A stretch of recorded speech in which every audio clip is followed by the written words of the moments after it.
The following program is rated TV MALV. It contains strong language, violence, and nudity. It is intended only for mature audiences. How many Taco Bell stackers can we eat? I think I'm going to go for 12 this time. I think I could do about 15.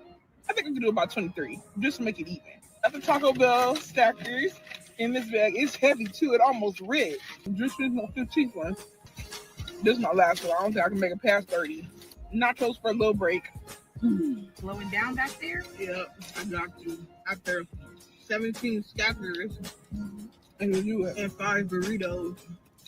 All right, my goal was what, 23? I got 30, so I think that's an accomplishment. Mine was 12. I got 14 stackers down, 3 quesadillas, and 10 tacos. Wow. My goal was 15 stackers, and I had 17 stackers. Praise.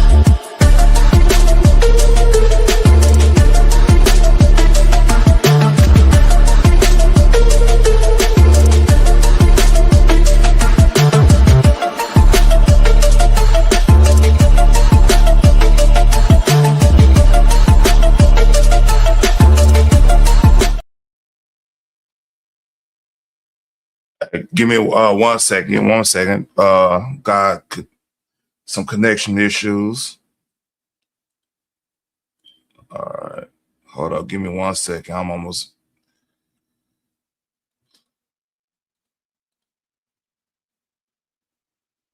All right, cool. Let me edit that. Do this.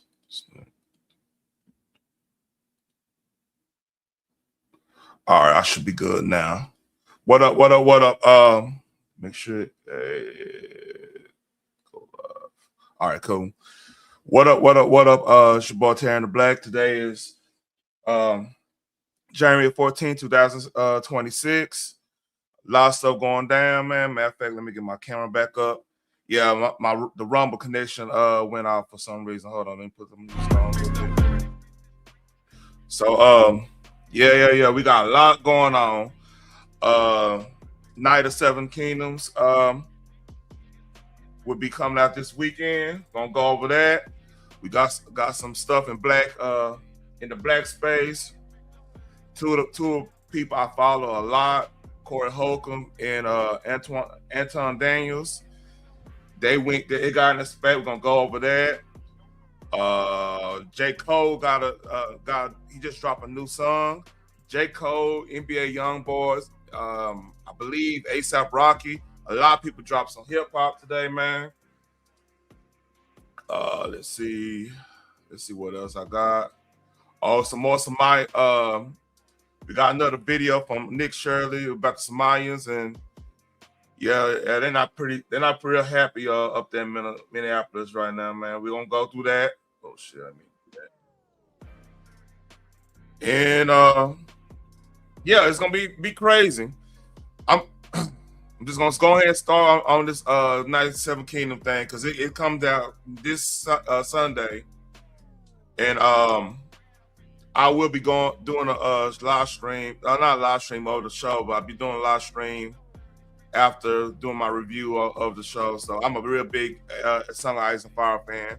My name is based off of Song of Ice and Fire character. I'm hardcore with the shit. That's literally my Star Trek. So we'll go through this last trailer. I'm probably gonna have to edit this because WB. But let's do it.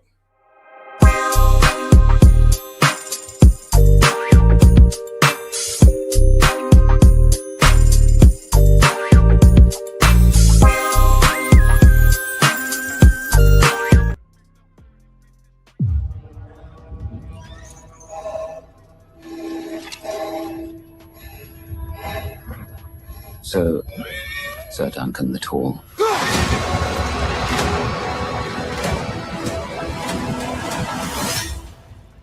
How good a knight are you? You'll see. It's this way. Came for the tourney? Journey is a contest for knights. You a knight? I'm no farmer. Yet you've come dressed as one. Sir, I could squire for you. And you could teach me. Every knight needs a squire. And you look like you need one more than most. Sir Ireland raised me to be a true knight. Not with sword or lance, but with honor. And I swore that I would. What's this? It's a hedge knight, ain't it? What? It's like a knight, but sadder. We're not sad. If I could call myself a champion, some great house might take me into its service. Perhaps even House Targaryen. Targaryens, they're incestuous aliens and tyrants. Sir Duncan the Tall. Arion would like your head. Maybe the gods figure this is what I deserve. Come on, little knight. And so, I ask you again, how good a knight are you?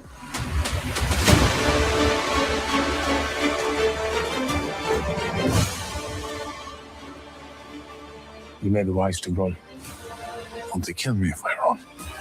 Won't they kill you anyway? As honor deserted the noble houses of Westeros! And there are no true knights among you! Was that ill-handled? Right, yeah.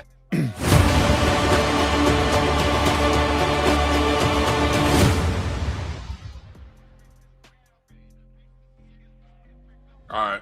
So yeah, it's a good look.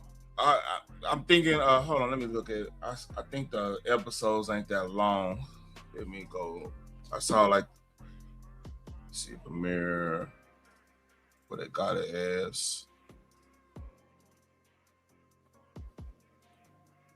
Release schedule. Blah blah blah. Yeah, a lot of the shows, a lot of the episodes are like. The longest is the first one, but a lot of them are like 30-minute episodes. So yeah, it's gonna be a short season. Like the book is actually short. Like this, it's supposed to go through one book per season. So yeah, it's gonna be off the chain, man. Like I'm really into that shit, man. Like I know like back of my hand. I read the books actually in high school, just for fun and shit. Everybody got something, man. Like you'd be surprised what so-called athletes be into. But yeah, that's that. I'm about to get on this Corey Holcomb and Anton thing, man. And I don't know. I might need to go. Let me see. I might do the whole and that's that. We're gonna be let me do this. Let me find me let me do this. Let me put this back over here. And that, let's see, 23.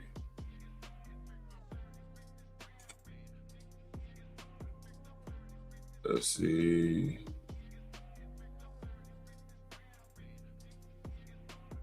All right, let's do this.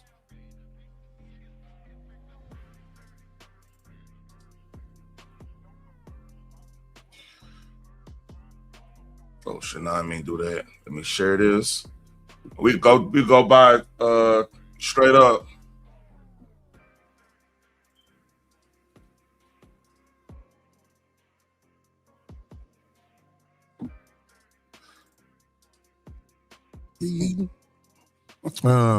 This is dark. So here's the game I want to play.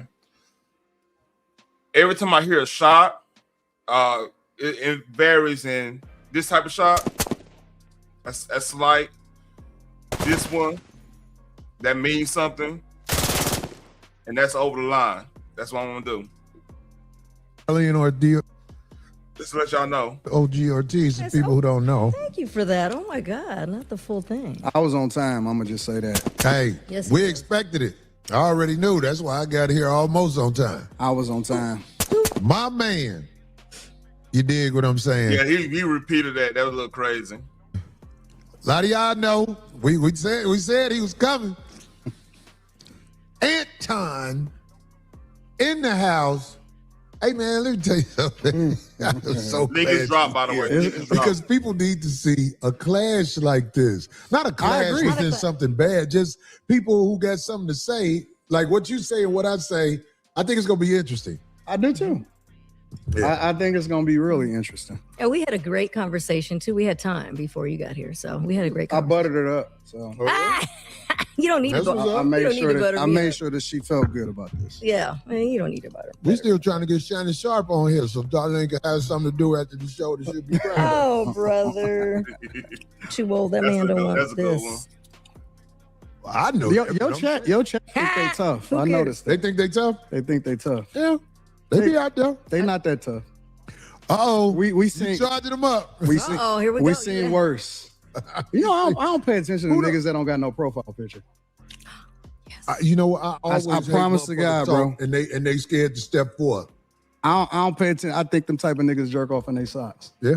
Oh shit. Well, now they've gotten so savvy where they can actually put a picture, but you open it up and it's like, oh, no post, no nothing. It's like, Somebody oh, said- okay. We don't take that serious. Exactly. Keyboard cowards is what I call them. Somebody said, what Craig got, he on time. I tell you like this. I cannot respect men who are claim jackers. Like I don't Like I- what? Give me an example. Like the United States. No, give me an example, like a real life thing. Like, what did they take? The United States. Like taking this country? Not just taking this country. How do you think you got here? What do you? Yeah, the transatlantic slave trade. Yeah, You smart man. Right. I studied So- it. I know all about it. So how it's very hard to I'm be deba- respectful. You know what? I'm debating. Should I go straight to the where the smoke at? That's the debate. Should I go straight over where the smoke at? Because like they gonna go through a difference in philosophy and type of situation. Of what is here when Truth. You have a greater chance of being killed by somebody that look like you than to ever interact with somebody that don't look like you and kill you. But do you That's a understand, fact. Do you understand that it's made Anton actually got a good point on that. Then that goes without saying, but yeah, they actually got a good point on that.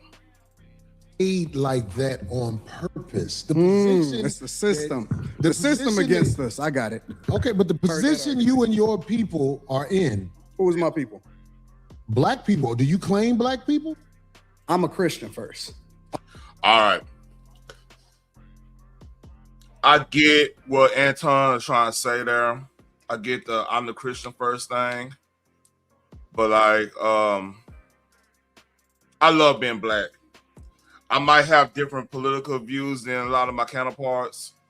I might be a little rough around the edges on some aspects.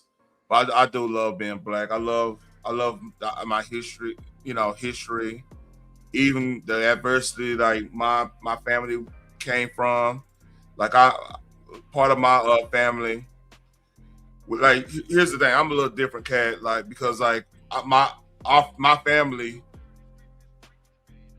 on all sides, like it's very rich in history. Like I got one part of my family. Runaway slave, you know what I'm saying? Came from runaway slave, joined the Union Army type stuff. I got one part of my family that, was from the West Indies, ended up marrying Choctaw, a full-blood Choctaw, and like on land and stuff. You know what I mean? I got other family full of entrepreneurs, just like. They came from sharecropping all the way up to like building actual businesses in DFW Metroplex type stuff, right? I'm not gonna get in detail, but like and now I got family that's like an entertainment business. Like they work. A lot of them just sit back, work hard, use their talents, and make something out of themselves. So I love that part of our history. Like, and I really would love for people to get back to that. And I am a Christian. I'm not gonna say a lie. I was baptized. I was Baptist. Grew up missionary Baptist, whole nine, right? And like that, both can. It's not exclusive. One thing gotta be more exclusive than the other, you know. So I like Anton. That was a little weird thing. Like you gotta be. I'm happy that my family accomplished so much, and I could be a part of. Hopefully, be another success story in my family. That's why I would really love to be in this YouTube stuff, YouTube space. In life in general, like I got a lot of stuff I've been doing that, you know, have my parents be proud of and everything. I just want to do more and still be that beacon of hope for the next generation. Like, hey, you could get out there and get it too. You don't have to go and be a statistic. So yeah, I don't know about the answer, Anton. I claim. Well, I think something's wrong with that. If you don't want to say you're a black man first, I think something wrong with black that. is a construct. They told you that you was black. Okay. Yeah. And on Anton's point, the idea of race in modern sense is a fairly new thing, because like when you go look at the Roman times, you go look at, you know, anytime like in Bronze Age on down to Dark Age and stuff, it was about what part of the what tribe were you from or whatever. It's still like that in some aspects in Africa and everything. So yeah, I get his point saying it's a construct, but the thing is, like, once we enter our ancestors enter a melting pot, you know, sometimes forcefully, in some cases not so forcefully, it kind of, you know, you gotta go with what, because like none of us know who was our tribe. We had to go who exactly what tribe we came from in Africa to really just put it at what we were supposed to be. So saying we black is pretty much understanding that, hey, this is what we are, not necessarily, yeah. So I mean, that's kind of a philosophical. Really don't mean anything, you know. Well, that's why you start believing it. No. We not brown. We not black. We not none of that shit. Oh, well, what are we? We not. For me, I'm a believer in God. That's what I am. My foundation is always going to be Christianity, Christ, Jesus first. I don't claim none of that other shit. You're not gonna get me to believe in you based off of some shit that you can't control. You didn't pick it. And the thing about other cultures, whether you're black, Chinese, Asians don't fuck with each other. I'll say this on that part about you didn't choose it. If you leaning on that exclusively, say I'm black, and everything, you know, you doing this, hold up, let me go here. If you're doing this number, I'm black, y'all, and I'm black, y'all, and I'm blacker than black, and I'm black, y'all, and I'm black, y'all, and I'm black, y'all, and I'm blacker than black, and I'm black, y'all. I'm blickety black, blacker than black, I'm blacker than black.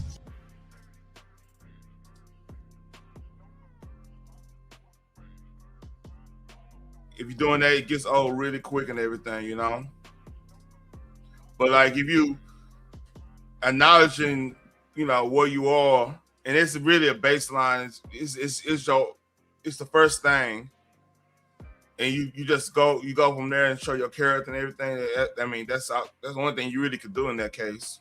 Just because they're Asian, Chinese people and Japanese people and Taiwanese people, they're all different.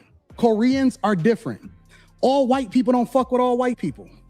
So why do I have an obligation to fuck with somebody just because he black? Okay. And then the definition of how you define black is based off of something that a white man gave to you. Okay, well, trust me, brother. You white people, let me tell you something. I know Caucasian people that have looked at me and threw me licks. But I am from Chicago. And I'm from Detroit. Here's one thing I know. I know it's about, especially the mid cities, the Midwestern cities. In general, like we gotta remember, like the one of the headquarters of the KKK was in Indiana, back in the Gap. You know what I mean? And the mid cities. I'm saying mid cities because I'm in DFW. We have a thing what we call mid cities down here. But like your St. Louis's, your Indianapolis's, your Lincoln, Nebraska, Omaha, Nebraska. Like they actually had like lynchings in those cities and everything. St. Louis, Kansas City, like they buried in a lot of cases very segregated up there. Way almost more segregated in the South in later years in some cases, right? Like I'm in DFW for Texas, right? And I lived a little bit in Arlington, so I kind of seen both sides of the tracks and when it comes to Fort Worth, Texas, and everything, right? DFW, and like to a point, you know what I'm saying? There, we become all Texas at one point, you know. Now, I'll be lying to say it wasn't any like racism here or something. Somebody said something untowards, but like people got called out, especially my generation. Like if you're in my generation, I'm talking about pretty much early millennial, damn near Gen X. Like it wasn't cool. Like everybody listened to everybody else's music in some cases, unless you just did. I'm just talking about in DFW. Like we listen to everything. If it was from the area, like I got Pantera's albums, just like I had Mr. Boogie and Mr. Lucci albums, and some of the local scene stuff. You know, what up, Phoenix? Link Pen. So like we wasn't pretty much segregated, even though people say Texas got this little the racist stereotype. There really wasn't that much segregation. Like everybody, especially when the internet really took off, when you start doing AOL. Because like, quick story, when I was in high school, like everybody had AOL Instant Messenger, and we all used to just connect on there. White, black, Hispanic, Asian, everybody. Okay, Angelo, we'll get. How you gonna misspell my name though? That's cool. It was Chicago is very segregated. I knew nothing about Caucasian people until I moved to Los Angeles. And a lot of the stories I heard, it turned out to be just that. But back to this Christianity, you have to understand this. You were taught that by the people who kidnapped you. Is that a lie? Nope. Okay, so we was taught everything that you know on this earth, it was taught to you.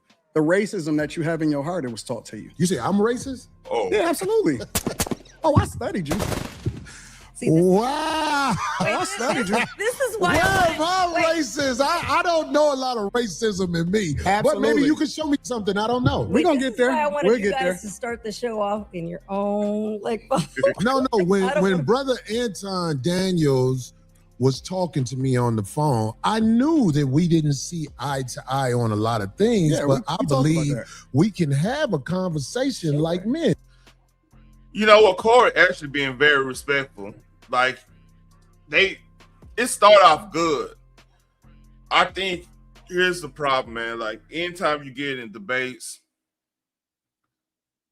even you don't see, like it's sometimes I've talked to some people that, I didn't see eye to eye with, but I just stayed right into like I don't respect them to get because I know I'm gonna slap the shit out of that person if they get out of line. Because like And a lot of times I don't like talking to people like that. Like if people, I know they disrespectful, I just like kind of be like, all right, you know what? I got people that love me. I can't do that bullshit no more. You know what I'm saying? Let me move around. I'm way better. I'm way more patient than I used to be. Way more patience. Got you, Phoenix.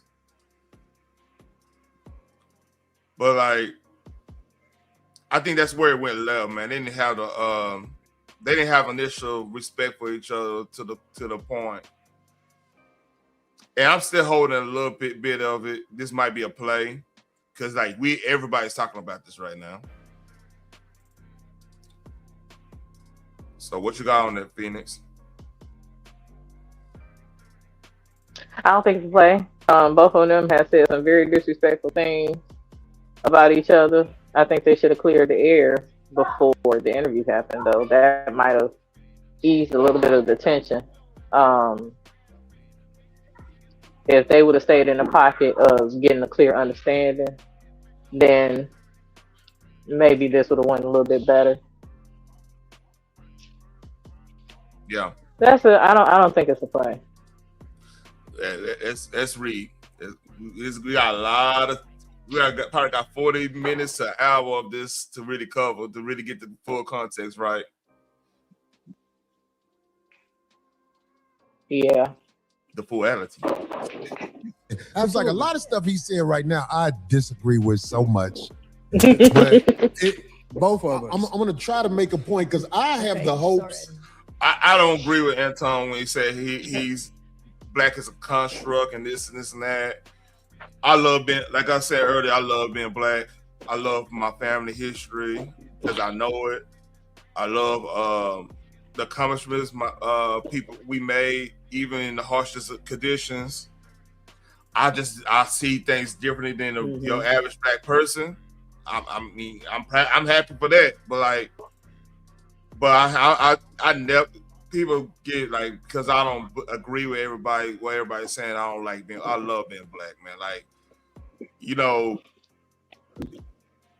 we got a lot of things that we could be proud of, be happy about. You know what I mean? To be focused on the net. I agree to a certain extent. I agree with that.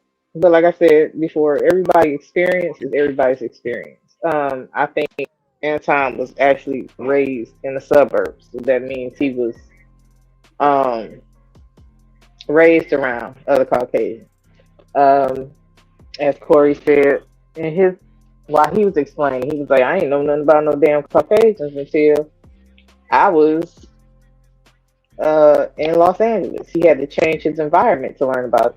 But the things that he learned about them, basically anything any black person was saying about their ass, he found it to be true. That's his experience. Now, to be dismissive of either one would be unfair. I know Anton say he from Detroit. If he from the suburbs of Detroit, that's not Detroit. That's like metro area, which means outside of the city. His experience is different from those who was actually born and raised in the city of Detroit. See, the crazy thing too, man. Like I said, I lived on both sides of the tracks and down here. Like I lived in Six, like Russell talking about South Six. Both my granny stayed in South Six. You know what I'm saying? So I can't escape going over there, being with my people. You know, it's people I know on the road right now. You know, good friends. It's not that's done because that was in our lifestyle. So I know full well about how that shit goes down. You know what I mean? Yeah. But then again, like one of my closest friends, my groomsman and everything. I'm a godfather of his kid, white dude. You know what I'm saying? And like, I seen them struggle because he came from real talk. So like I look at this a whole different way because I've seen actually white people struggle with us. It's kind of different, and like Boog, I got you. I mean, I witnessed a couple of white people struggle that was in the city. I noticed that a lot of white people started moving outside the city once we started becoming homeowners in their neighborhood. Those Yeah. neighborhoods that they felt were safe. Like I grew up, um, I'm in Detroit, so there's a neighborhood, Grosse Point, for example, that's a suburb, out a little bit outside the city. They build a wall to keep the separation. Now, whether or not that's racial or a class thing is unclear because most of the folks that was in Grosse Point were white. But I've also witnessed black people being there as well. I just That's don't know how they were treated. yeah, that's crazy. And like I know I'm a look when I was in Arlington, during that time, I was a little bit younger than what, because it was families that came to Arlington, like black families that came to Arlington. Arlington is where like Six Flags and where the Dallas Cowboys Stadium and everything, like, all the Rangers play it, all that, right? So I've heard stories like people moving there from like the hood or everything, like or and got a good job or whatever, and they moved over there in like the early '80s and mid '80s. That it was a little weird over there back then. But like with time happens, and then people start noticing like that shit ain't really cool. We bring something to the table. You know what I'm saying? Because people that came up there, they paved the way. So then when my mama and them, we moved out there, right? I didn't deal with it so bad. It was more of the soft type. Like, this is the things we gotta watch. This is the one thing like we gotta watch out for, like governmental institutions. Like in schools, they'll play that try to get you on the ADHD shit because my mom was a single mom at the time. Oh, absolutely. They try to play that game, and you just have to be strong. And thank God my dad was around. He wasn't in the house, but he was around. So like, hey, they check that shit. You know what I mean? What up, Boogie? You got anything? Yeah, like I said, hey Boogie. What's going on, Phoenix? Tearing the Black, Boogie on salute to mute. you, bro. Oh, there he is. What'd you say? She being funny. I said you was on mute. Yeah, I was. Yeah, I was letting I y'all said you finish was on up. mute. Oh, how y'all doing today? Doing good, man. Just go over this nonsense. Hey, man, but I like that conversation they had, though. That conversation, it could have taken off and went into something so, much more prevailing, but for the most part, that was a hell of a conversation. Of course, the disrespect was disrespect. Yeah. Both of them disrespected each other. I think, but now that I think about it, I went back and I looked at it, and I think Anton came in on 10. I'm gonna just say that. I agree with that. Absolutely. Corey might have, he might give off that perception that, he's he can't have a conversation or whatever, but he kind of proved himself that he was willing to have one. And Anton was just like he said, he liked to go and get in people's faces, when the conversations are being had. He liked to go to people's platforms now to look them in the face. That's what he said. So shout out to both of them, though. I actually respect that part too. I actually respect that because like a lot of people been talking shit on the internet, man. We gotta get back to the. And you know what else? And this is something that everybody keep missing, but because I am a native, I can say it. It's a Detroit, Chicago animosity there. I was thinking that. Oh, Phoenix, you stole that out of my head. I was going to lean on that, but I was like, that rivalry goes deep and long. So it is what it is. He say he Detroit, Corey Griffin, Chicago. It's always gonna be a certain type of tension. You know what? That's the same way it was like Philadelphia and Dallas. It's the same. I get your point. I mean, in a small part for like white folks here, white folks in North Texas, like Dallas Fort Worth, do not like white folks in Houston. That's a different level too. Yeah, that's the part everybody kept overlooking. Like the shit was ridiculous to me because I feel like grown folks should have better communication skills and always talk about how they gonna whoop each other ass. Like y'all gotta grow the fuck up for real. Yeah. Because a lot of us are parents, and what do we tell our kids all the time? You have to actually use your words. You can't always go for the BS type that resolves nothing. If you get a resolution, then all the better. Yep. That's Oh, but yeah. I have the hopes in reaching him in a way. You know what I'm saying? I know that ain't guaranteed. I'm not And I have the stupid. hopes that I'm gonna get y'all off of the Democratic plantation.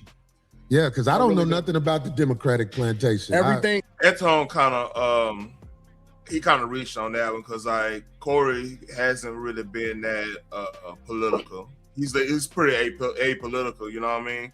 No, but I honestly think Anton said that more for the audience than Corey. It might be something to that. Anything on that Boogie? Yeah, I think that was terrible speculation.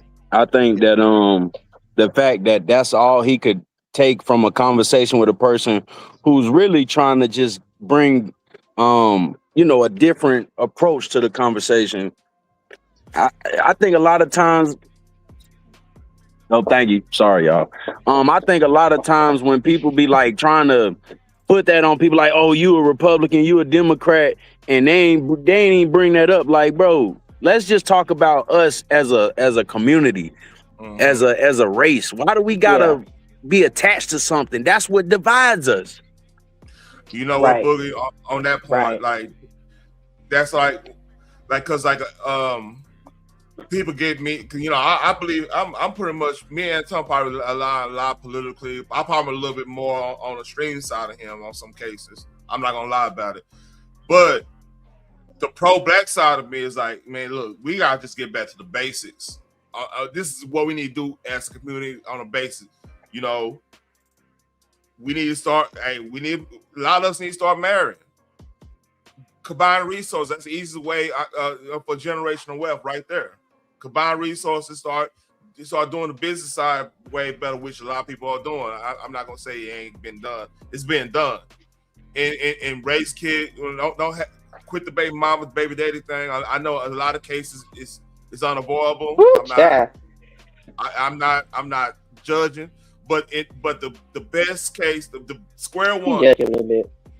Huh? No, I'm not judging. I'm just saying, you judge you a little bit. I ain't judging. I ain't saying you didn't get married. I mean, hey, you do what you want to do. I'm just saying the ideal situation to just for a starting point, we need to just get back to the family type six. We start there. I completely agree with that. We start there, then we can start local. That's when you could have more power locally in your local elections and stuff, because now you got something to really fight for. A lot of cats don't even have anything. They ain't really fighting for anything. It's crying. And I'm just calling for what it is.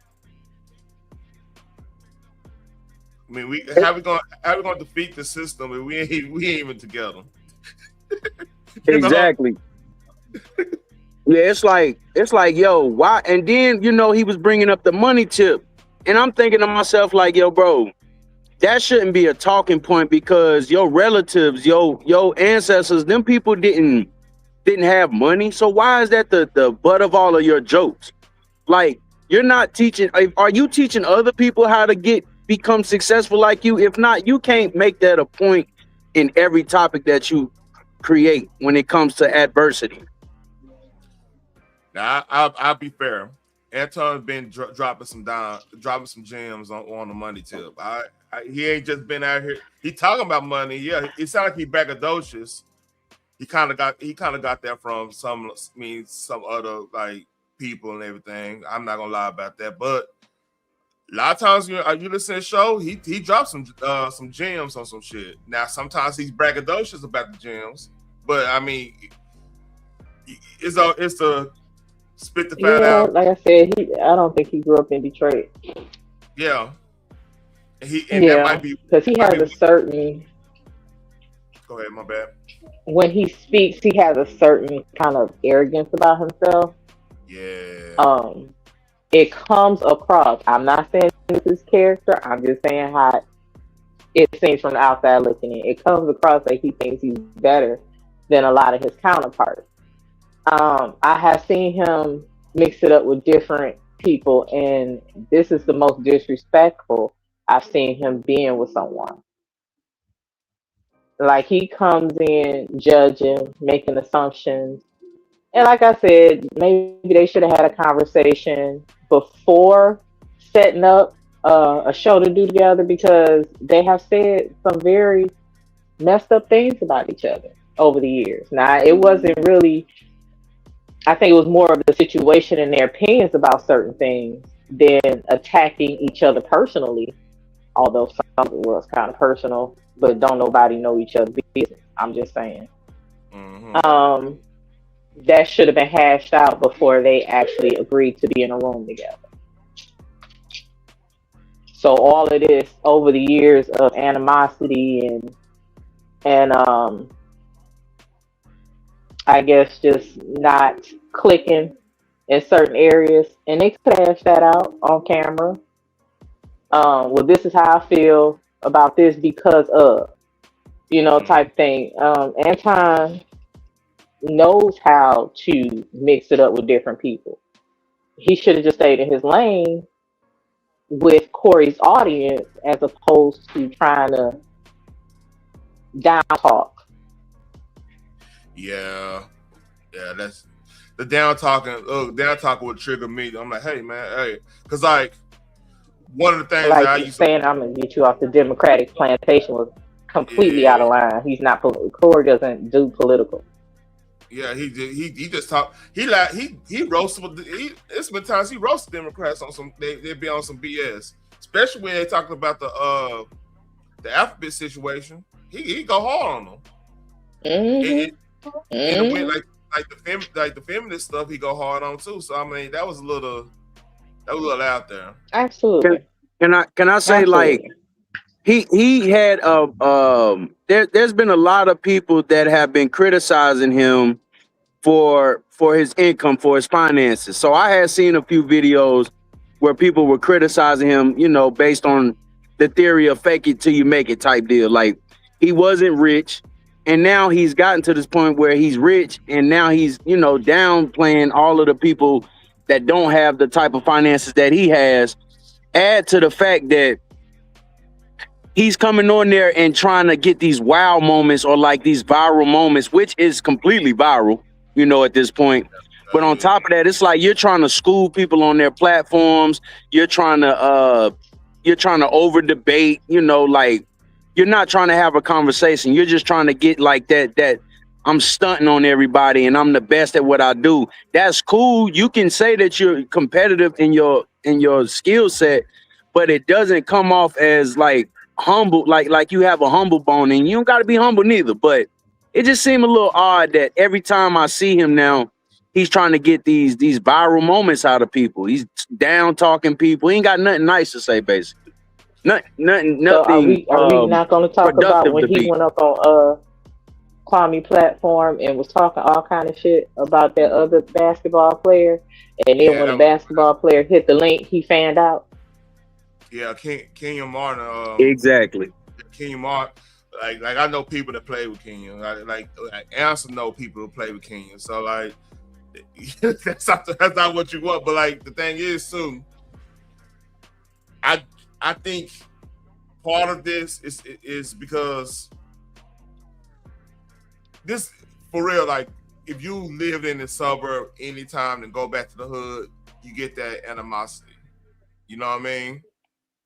So I think he is a way for him, and plus the internet been going hard on him on like some chicks on like him and his old lady and everything. This might be a little defensive mechanism, you know what I mean? I don't know why he said he was from Detroit and then he ain't stand on it. I'm gonna say that didn't look good. They both didn't stand on it. They keep it a buck. But that's Corey platform though. Corey ain't gotta really at that point. Yeah, Corey ain't about to fuck up his money. Yeah, exactly. He worked hard for that. But Anton didn't look that man in the face at all, bro. He didn't look that man in the eye. Even when he dapped him up, bro, he was just on some sap shit. I'm gonna be honest. Like you didn't look tough, bro. You look like you don't understand what it looks like to have a stand, not even a standoff with a man, like, or like you was even prepared for battle. Because from all of the clips I be seeing where people be getting socked out on platforms, they be sitting in the chair with their head straight, with their eyes looking everywhere else, but at the man, like, bro, you didn't look tough, bro. I'm sorry. This is how it look. They both, in my opinion. Yeah, he kept screaming, "I'm from Detroit." Like, nigga, do you have hands? Yeah. And on Anton's point, he did say, "Hey, let's go outside." He did say that. Just take this. We go. And at that point, once he put SMD, we're gonna get to that point. Once he gets to that point, yeah, y'all gotta go outside, or y'all gotta get to the hour mark. Hey, we got good enough footage. Yeah, what we doing? You know, yeah. Like me and my Let's take a quick commercial break because it's gonna take too long. Oh yeah, Zeus said, "What's up, Phoenix?" We were talking about this little. He was like, "Man, you were out of pocket with the SMD." Yeah, he got a little small. Yeah, you just don't say that. Like, that's not normal here. Nah, like you would get your ass whooped. Like, tell you the truth, like, I haven't heard somebody. Now, the worst I've heard is like I heard somebody tell another person, "Man, go eat a bag of dicks for that bullshit." You know, something like that. Not necessarily you inviting them to your stuff. It's more of a lighter way of saying it without saying it. You know what I mean? Mm-hmm. You know what I mean?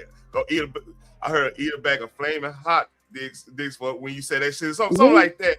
But it's you know, nobody saying, "Oh, you inviting them to your," because when you do that, that's an issue. That's gonna be that's an issue there. In his defense, I'll say that he didn't invite him directly to his. He tried to generalize it like, "Oh, you're on every other man's private area in the community," and I'm like, "What? That didn't even make sense. I've never heard a man word it like that." You know what I mean? That was weird. There, I'm like, yeah, very strange. Had the nerve to turn around and say, like, Corey said, you kissed the white man's ass, and you sucked the black people. Like, that was so out of pocket. Yeah. Now he said, like, I studied you, so you know good and damn well that wasn't some shit to say to that man. Yeah, you knew the type of reaction you was gonna get saying that to him if you studied him. Man, look, it's like this. To this day, I still got wraps. I still got 2 pairs of boxing gloves. You know, I need to get some new. I have mouth guard in there. I need to get a new mouth guard. I still got that shit in my trunk with next to the situations. If you know what I'm talking about, Boogie. You know, I know what you're talking about. And see, that's another thing, man. You know, Corey hinted to that as well, and I feel like that was uncalled for. But yeah, that's kind of where it be leading to when it come to us, man. We don't never, and that's the one thing I appreciate about Corey is like he toned it down and he said, "You know what, man, I got to get back in this pocket where I can debate this man. At this point, you want to debate me, so let's just have a debate. Let's call it for what it is, and you know, get back to the topics. But other than that, bro, you're basically pushing a line that didn't have to be pushed. You could have easily came back with you kiss ass as well. He could have said that, but yeah, taking it to the next level was just, you know, it seemed like as if he was nervous. And I heard another man say that, but he definitely looked nervous in a sense of this isn't something that he's used to doing on a platform that gets overlooked by a lot of black people. And once again, you're being criticized as a raccoon and you're not for black people. You don't stand with us So yeah, it just looked a little nervous. You know, you looked a little nervous up there. Yeah, I mean, it's all that stuff. That's what gives that credence more ammunition. Like, I'm never gonna say I ain't black. I'm never gonna say that. I'm like I said, like they're just not gonna be. Man, like that's so. How my black ass gonna look? Say I'm not black. Yeah, he was tripping. That's he was crazy. tripping. Yeah, he was dead wrong for that. But like, here's the thing, Corey. Both of them, they both was wrong in some aspects in this. I'm not gonna put one out of the other because, like, from what I'm hearing, Corey, like, it was some when Corey bring up the girl and everything like that. That's kind of foul to, you know, as colorful it is. I mean, that's you mess with people assholes at that point, you know. And I get both sides, but like, damn, yeah, it was just I'm not putting one or the other. Like, Anton definitely was tripping. Don't get me wrong. Whatever, but let's read. Let's listen some more. Let's see. Oh, I was gonna say in these streets, once it's fuck me, it's fuck you and everything about you. I know. Hey, and is she a public figure? Still, is his wife? Is his wife a public figure? Okay. Yeah, yeah. That's one. Like it's a little. I don't know. That was a little touchy there from Corey's standpoint, but I get what he was doing. It was on that type of time. Everything that you speak of, it's a reflection of the same thing that they speak of. So you may not claim it, but you're a reflection of it. Well, if I reflect something that is this Democratic plantation, I tell you what, I really don't study a Democratic plantation. I try to study being a stand-up human being where when I look in the mirror, I don't see a slick motherfucker. Right. That's who I am. I'm with it. I don't like slick motherfuckers. That's the first thing. That was a shot. You know, that was a shot. That was a shot. If y'all agree? Was that a shot? Not necessarily. Corey has said that over the years before, more than once. I'll give that slight one. So I can't say that was a direct. I can't say that was a direct. But dude is just sitting there, so yeah. If it fit, yup. Yeah, I'm just gonna give it a little Tech 9. Yeah, he definitely, that was a shot at him because at this point you're judging me, I'm judging you, and I'm looking at you like a slick muff. That's what I'm looking at you at. That was a slight one there. Look, just for anybody to know, this is slick. That's the red, and that's the switch. All right. We agreed on. Okay, well, good. I'm glad we got there. But I get labeled all the time. I was talking to a young lady on the phone the other day, and she said, "I know you hate the what's the lady who calls herself a doctor? I'm blanking right now. Oh my God, Dr. Bryant." And I'm like, I don't hate nobody. Where do you get hate from? And then I was on the internet. Every once in a while, I look at the pages that use my likeness and image and everything, and I listened to some of the stuff they said, and I was called bitter, and I don't know how to get money. But anyway, coincidentally,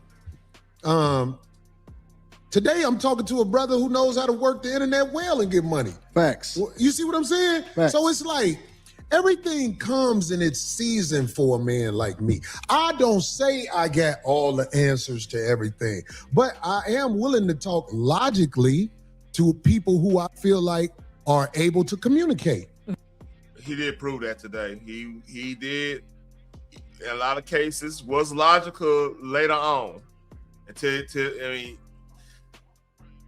we all agreed on that, right? Most definitely. Yeah, he did. It was just that one little moment where he wanted it to be known, hey dog, that's a boundary. But outside of that, he stayed logical. Yeah, I'll give him. And the thing It is, took all kind of logic to sit there in that damn seat. Oh man, when that motherfucker said move, Charlotte, I saw that. I said, oh shit. I was anticipating a swing. I definitely was. Yeah. That's what I'm saying. Because like the stuff you saying, and you know, I'm like, get the fuck out of here. Get the fuck. Yeah, 100%. And I mean, that's your personality too. Like, and it would be boring to hear just one person's take or views on things. This makes it interesting. Excuse me, ma'am. You need a mic, ma'am. I want to let the girl he didn't let get in there. You remember? That was another talking point. Was she yelling something in the back? I didn't hear her. Yeah, she would yell something in the background right then. That's why he said that. Let's see, we go back. Oh, I guess. Hold on. Let's see if we hear it. Today, I'm talking to a brother who knows how to work the internet well and get money. Facts. You see what I'm saying? Facts. So it's like everything comes in its season for a man like me. I don't say I got all the answers to everything, but I am willing to talk logically to people who I feel like are able to communicate.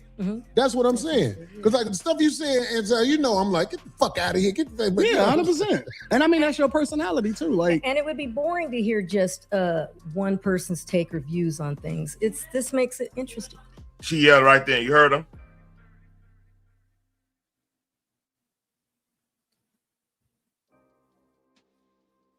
Who we listening for? All right. I We heard a listening little for bit. somebody in the. I couldn't make out what she was. Somebody in the background. It was a lady in the background. All right, so it's all right here. To hear just one person's take or views on things. This makes it interesting. Excuse me. You heard that?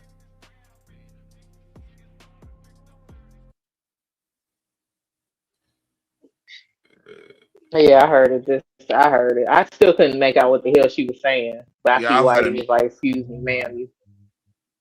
Ma'am, you need a mic. It was an echo. To hear just one person's take or views on. This is what we're gonna do. This is what we do. Let's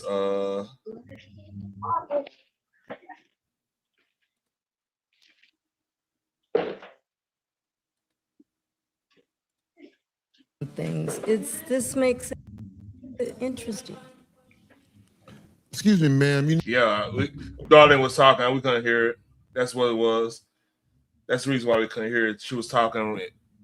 The old girl was talking. Oh, that's another thing. Probably set Corey off because like comedians do not like unauthorized chatter when they talk, and a show going on. That's like that's true.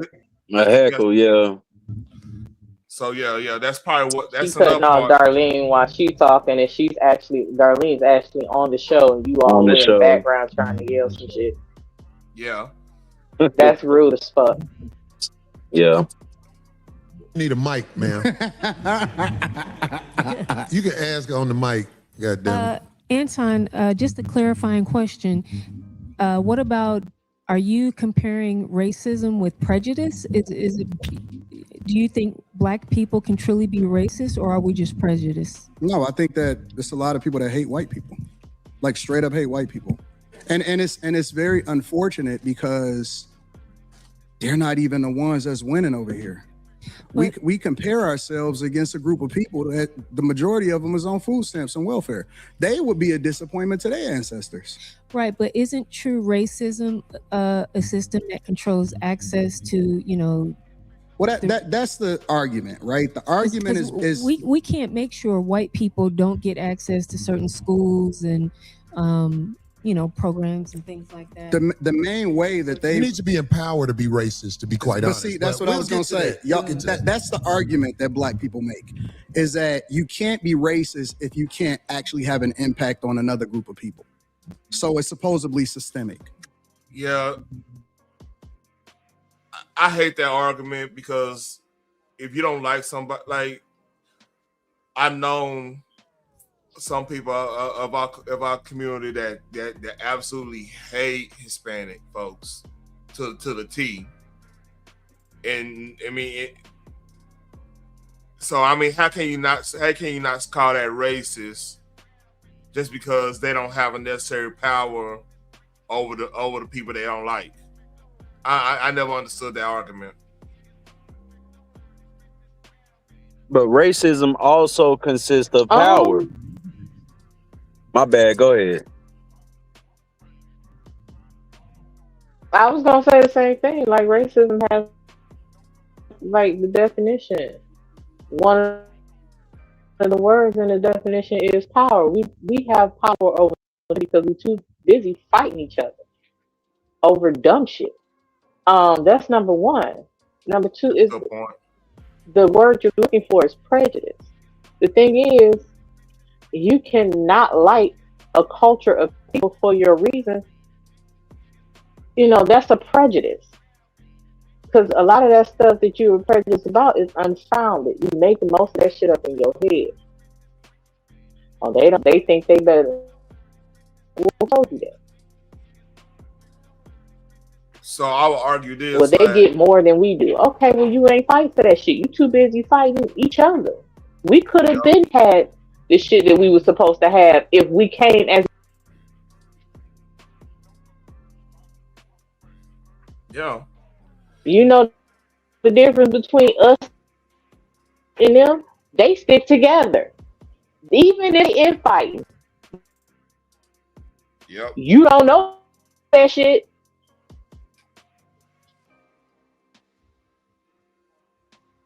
I have literally watched them. They sitting down around the goddamn fire drinking beer and have. Hey, you breaking up, Phoenix? That ain't us. Hey, Phoenix, you breaking up? We too quick to try to execute each other and point out each other's flaws and make that the character of the person. Mm-hmm.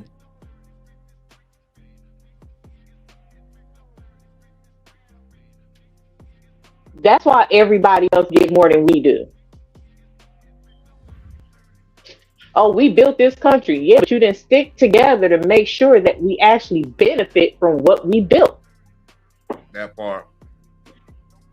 You rather fight me than fight a motherfucker that took from you.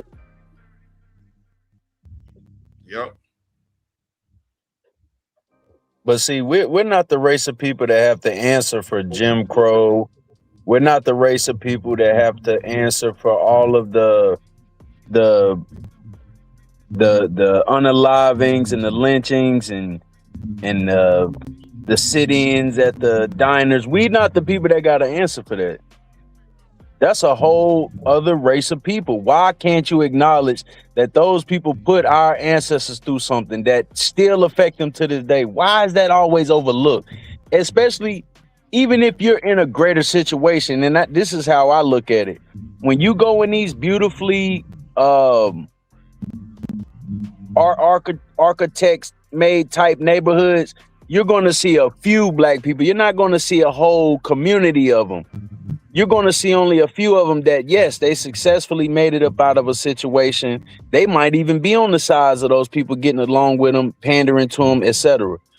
But you're not going to see a whole group of them. If you go to the more worse or terrible parts of a community or neighborhood, you're going to see predominantly black people in those neighborhoods or minorities, whatever the case may be. Those black people are the ones that still suffering, still got to work for that particular race that we're referring to. They're the ones that are still affected by the things that took place 60 and 100 years ago. So why can't that be acknowledged? I think part of it is one.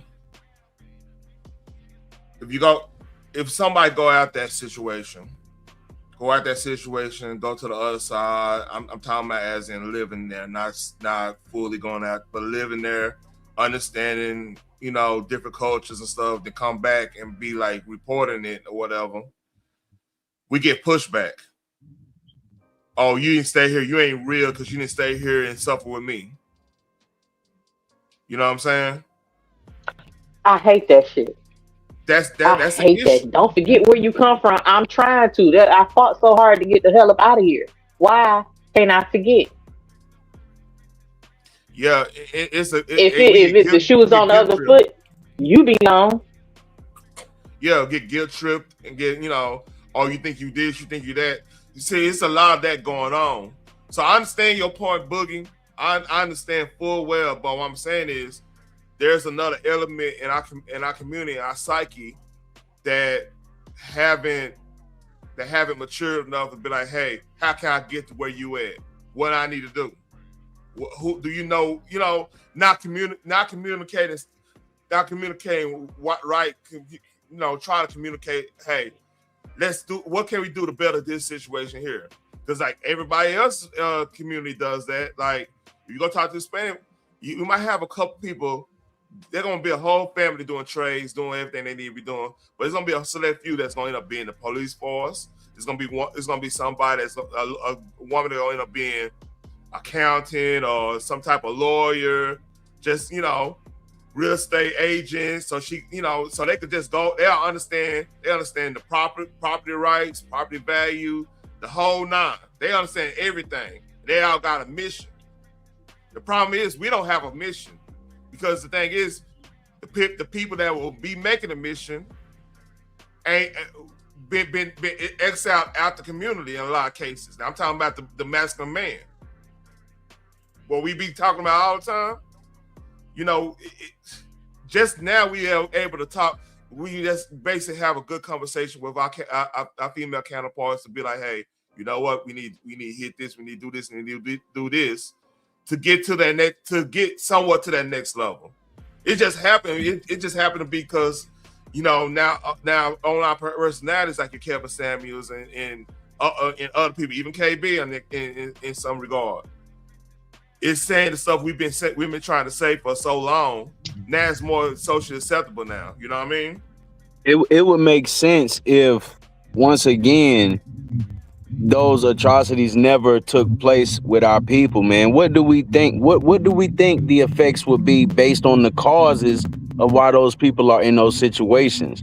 They're still recovering, bro. So it might not happen with our generation, but who's to say it won't happen in the next few generations? Because yes, you do have more young black men and women. They're becoming more educated. They're getting better careers. They're learning more skills and trades at this point. So yes, it will occur. But to say that it's going to occur just 60 years after slavery and Jim Crow, that don't even make sense, man.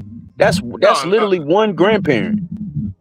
No, I'm not saying everything gonna be 100% perfect after. I'm not saying that.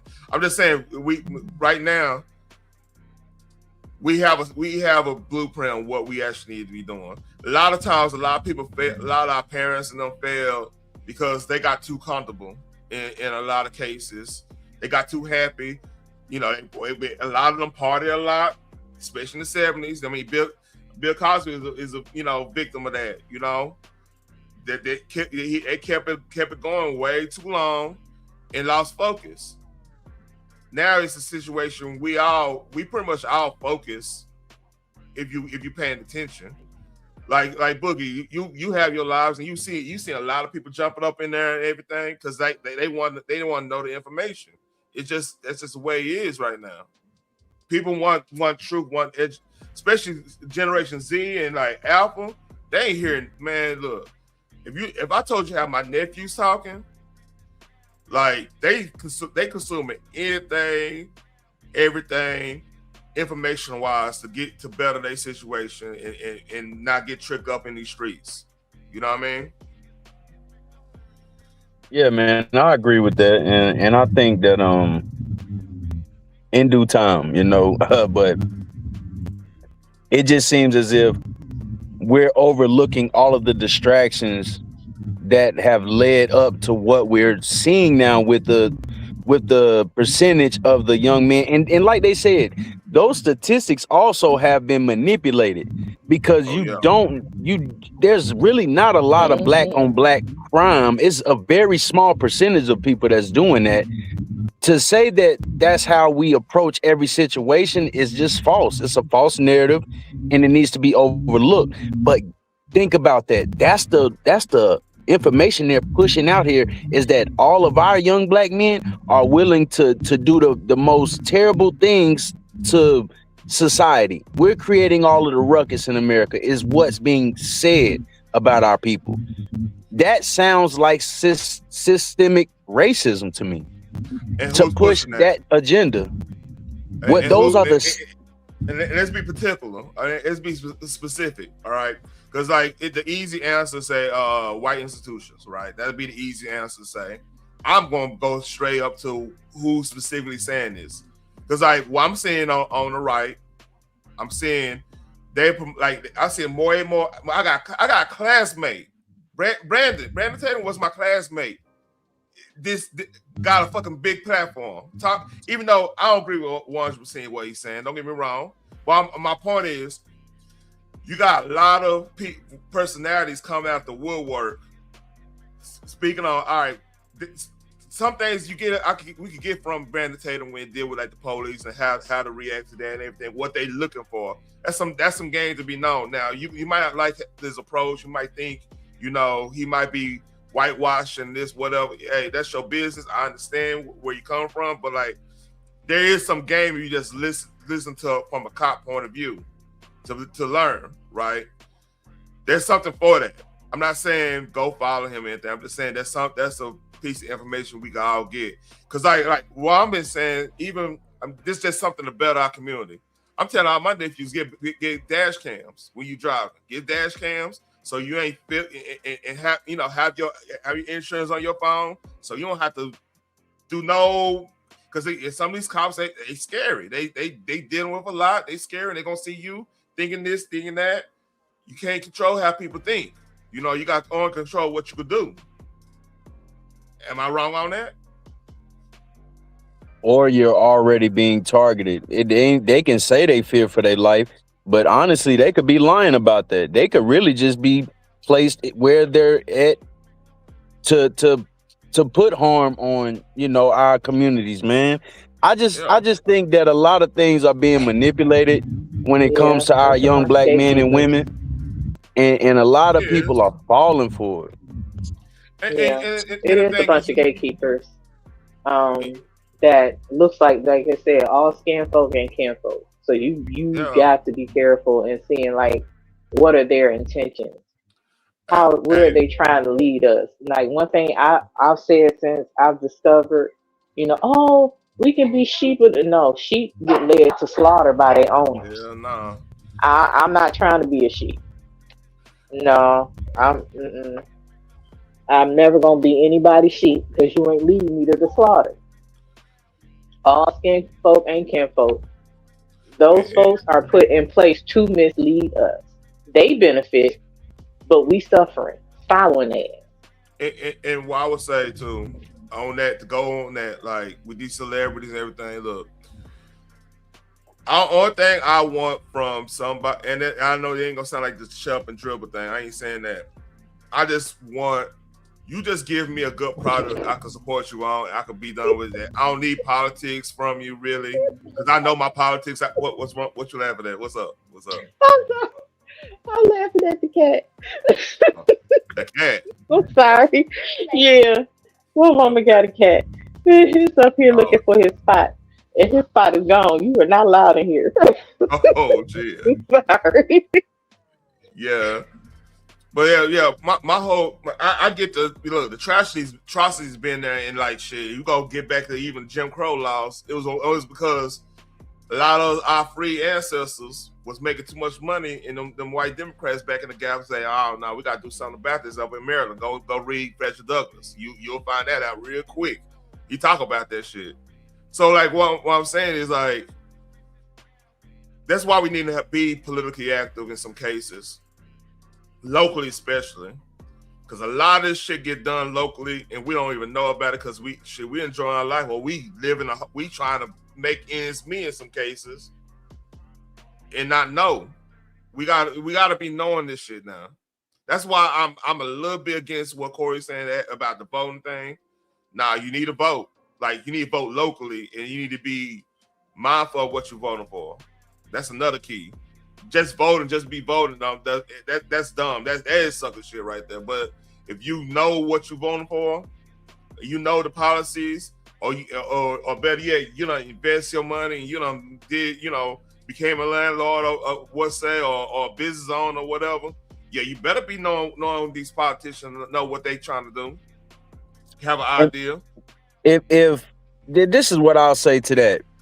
If racism or classism as well wasn't an issue for black people, then we wouldn't be pressing the line so hard. We wouldn't be pushing this, hey man, we need to vote. Hey man, right, we can find our ways around racism if it wasn't a factor in our people's communities. We do need to get in the system because it's not our system, obviously. We do have to find our ways into that system to make sure that we can dominate what we want, we can get what we want out of it. But how has that worked out for us though, Taryn? Think about that. Even when you say, yo, think about your local electives and what can benefit your community directly. How has that really shaped out for us? It's still, you still have poverty, you still have impoverished, you still have kids not reading, kids undereducated, they're not getting they're not really, majority of them not benefiting from scholarships, grants, funding, and all of that. Those people are still in debt, bro. Those people still working 9 to 5s, terrible pay.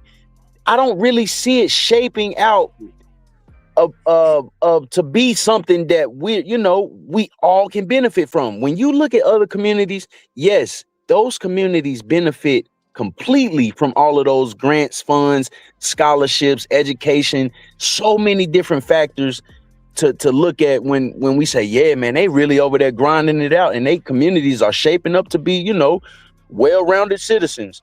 But for the most part, our people are doing that too, but it just seems like there's a portion of our people still being left out, still being unheard, unspoken for, and still have to worry about racism and classism. So that's something that, And let me say this. Let me say this about that group you're speaking of, right?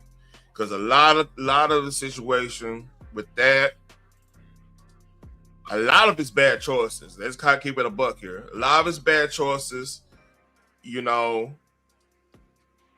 Lot of bad choices lead to poverty in that aspect. Now, it's some systematic stuff going on. I'm not gonna sit in front of you. But then again, when it comes down to it, somebody got to decide.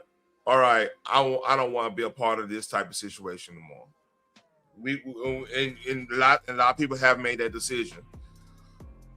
You're not gonna say nobody's gonna save everybody. No system on this earth saves everybody. If you think capitalism is bad, socialism it's gonna be worse on the situation because now the people who got the power out of that stuff that's gonna really put the boot down on folks, especially if they ain't working the way. What's up? The system is imperfect, which means it's not set up for us to succeed anyway.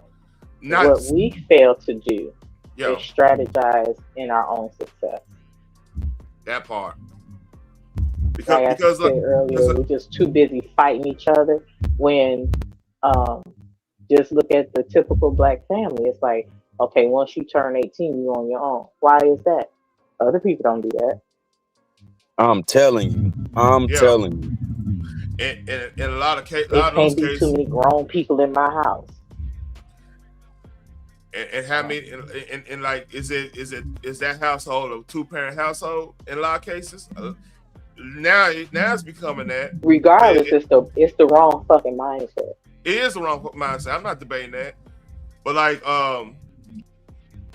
that's why I say it's so important for more marriages in our community in that case. Because like, if there's no balance in that household, that attitude is gonna persist.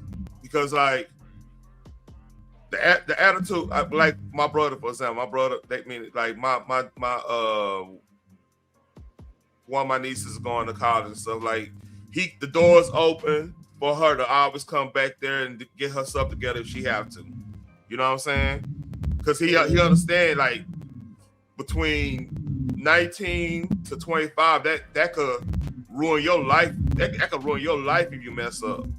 You know what I mean? It could be a hard road if you don't get things tightened down right then and there, So he giving up grace and like, hey, I respect it because like, I kind of want to do that with I got daughters. It's different with daughters. You know what I mean? Technically, y'all y'all really don't supposed to be out until y'all married. If you're going back to old school, right. You know, absolutely. You're not like, grown until you are married, and then half that time, you still, even after you marry, if you go back to biblical days, you still in your parents' house. I think for like 90 days. Either that after marriage. Either that or you living on the land, because like back then they had they had compounds. What we call compounds now. Yeah. Yep. But man, I want to tell Boogie, like, the real issue is it's not necessarily us not doing it. It's the corruption. It's a lot of corruption, and that's what we really need to talk about. Like, we're talking about this right now. This is a good distraction, because like right now we got planes going to Iran right now as we speak. I didn't even bring that up. Trump ain't playing. Put it that way. He ain't playing. Mm-hmm. No, he's not. And he's not. But yeah, this I want to say interview just goes to show you how far the gap is between us, basically. Yeah. Everybody wants the same, everybody has the same goals. You know, we want to be financially stable, we want to have our households in order, we want to have our own homes, cars, be able to travel, this and that, so forth. But we are so busy. Like, we are the only group of people that there can only be one. You know what I'm saying? Like, it's enough out here for everybody. Yeah. But we will attack each other, degrade each other, speak on ill of each other's characters, and for what? It gets us nowhere. I'm better than you, and I don't see why you get to have this and I don't. Well, you can. If you, instead of attacking me, why don't you learn from me? And what God has for you is for you. If you're a believer in that, then what I have shouldn't matter. We all have the same 24 hours in a day. What you do with yours, if you spend half much time focusing on what it is that you're trying to accomplish, as opposed to scheming on how to take mine away, you would be a lot further in life because you'd be focused on you. And to answer this, Boogie, I get that mindset, because that's what the young folks probably would be seeing. But the thing is, we have to be that example. Like I'm telling you, Boogie, you don't probably know this, you probably didn't hear about this, but like, my mother-in-law passed. I was talking to my brother-in-law, and we were just chopping up game, and he was like, he just busted out and was like, "Hey, you don't know how your nephews and your nieces and them see, look up to you, because like, you married my sister, and y'all strong. Y'all ain't, ain't no arguing, ain't no tripping. Y'all doing what y'all need doing. Y'all, you always fun and stuff when we see y'all." And she really loved you and stuff, man. He was just really just coming at. He was a little fucked up. I ain't gonna lie about it. But we all was. It was, it was a little sad situation. But like, yeah, our actions speak louder. We could talk about Jim Crow. We could talk about Rosewood, Tulsa. You know what I'm saying? Every goddamn atrocity that happened, Lincoln, Nebraska, all those atrocities that happen to our people. We could talk about that till we blue in the face.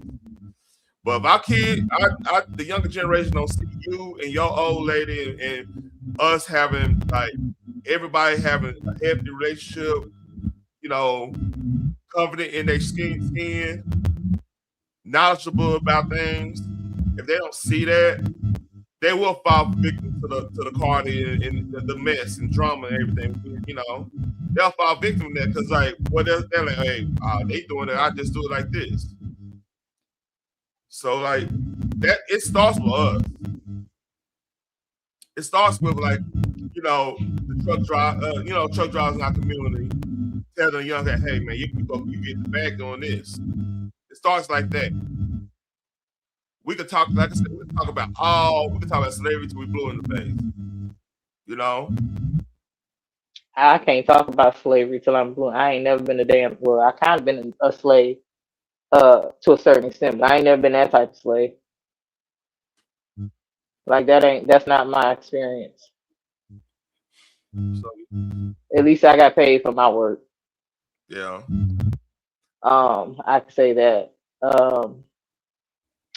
The thing is, I'd rather see how we can move forward as opposed to constantly looking back. It's good to know how far you've come, but you can't keep Lot's wife turned into a pillar of salt from looking back. Yep. And that could Move be forward. Because as long as you're looking forward, the blessings are on the other side. It ain't behind you; it's in front of you. Yeah, and that whole story could be a think about everybody who look back and will become bitter and salty about everything. Like that's a weakness within itself. I mean, I'm not saying forget anything. Don't get me wrong. Trust me, I don't forget shit. But like that's where forgiveness really come in play, because like forgiveness is you letting go of that burden, that pain of that atrocity, in order for you to think clearly and how to, use it in a positive way. That's really what it's for.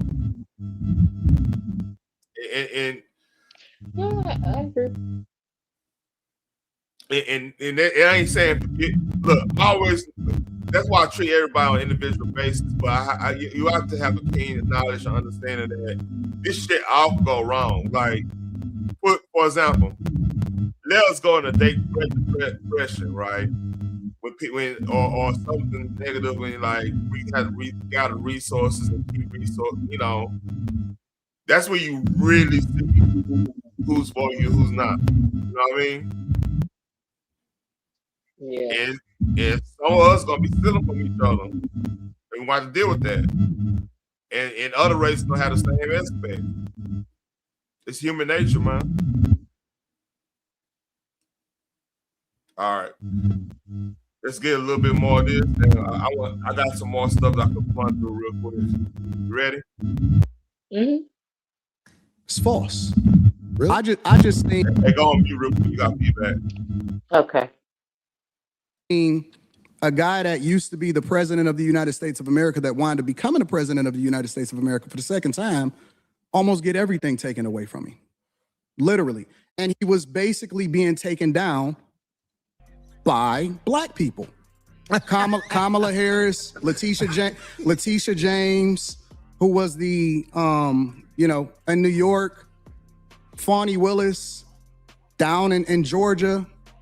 All of those are black women, specifically that met with Kamala Harris months before they actually started this campaign during the Biden administration. And it's so funny to me, because then I have to ask myself the question, well, listen, if this is a construct, and if it's all about white people, and all of the energy is going towards a person that black people fucked with before he actually ran for president of the United States of America, but we champion Barack Obama.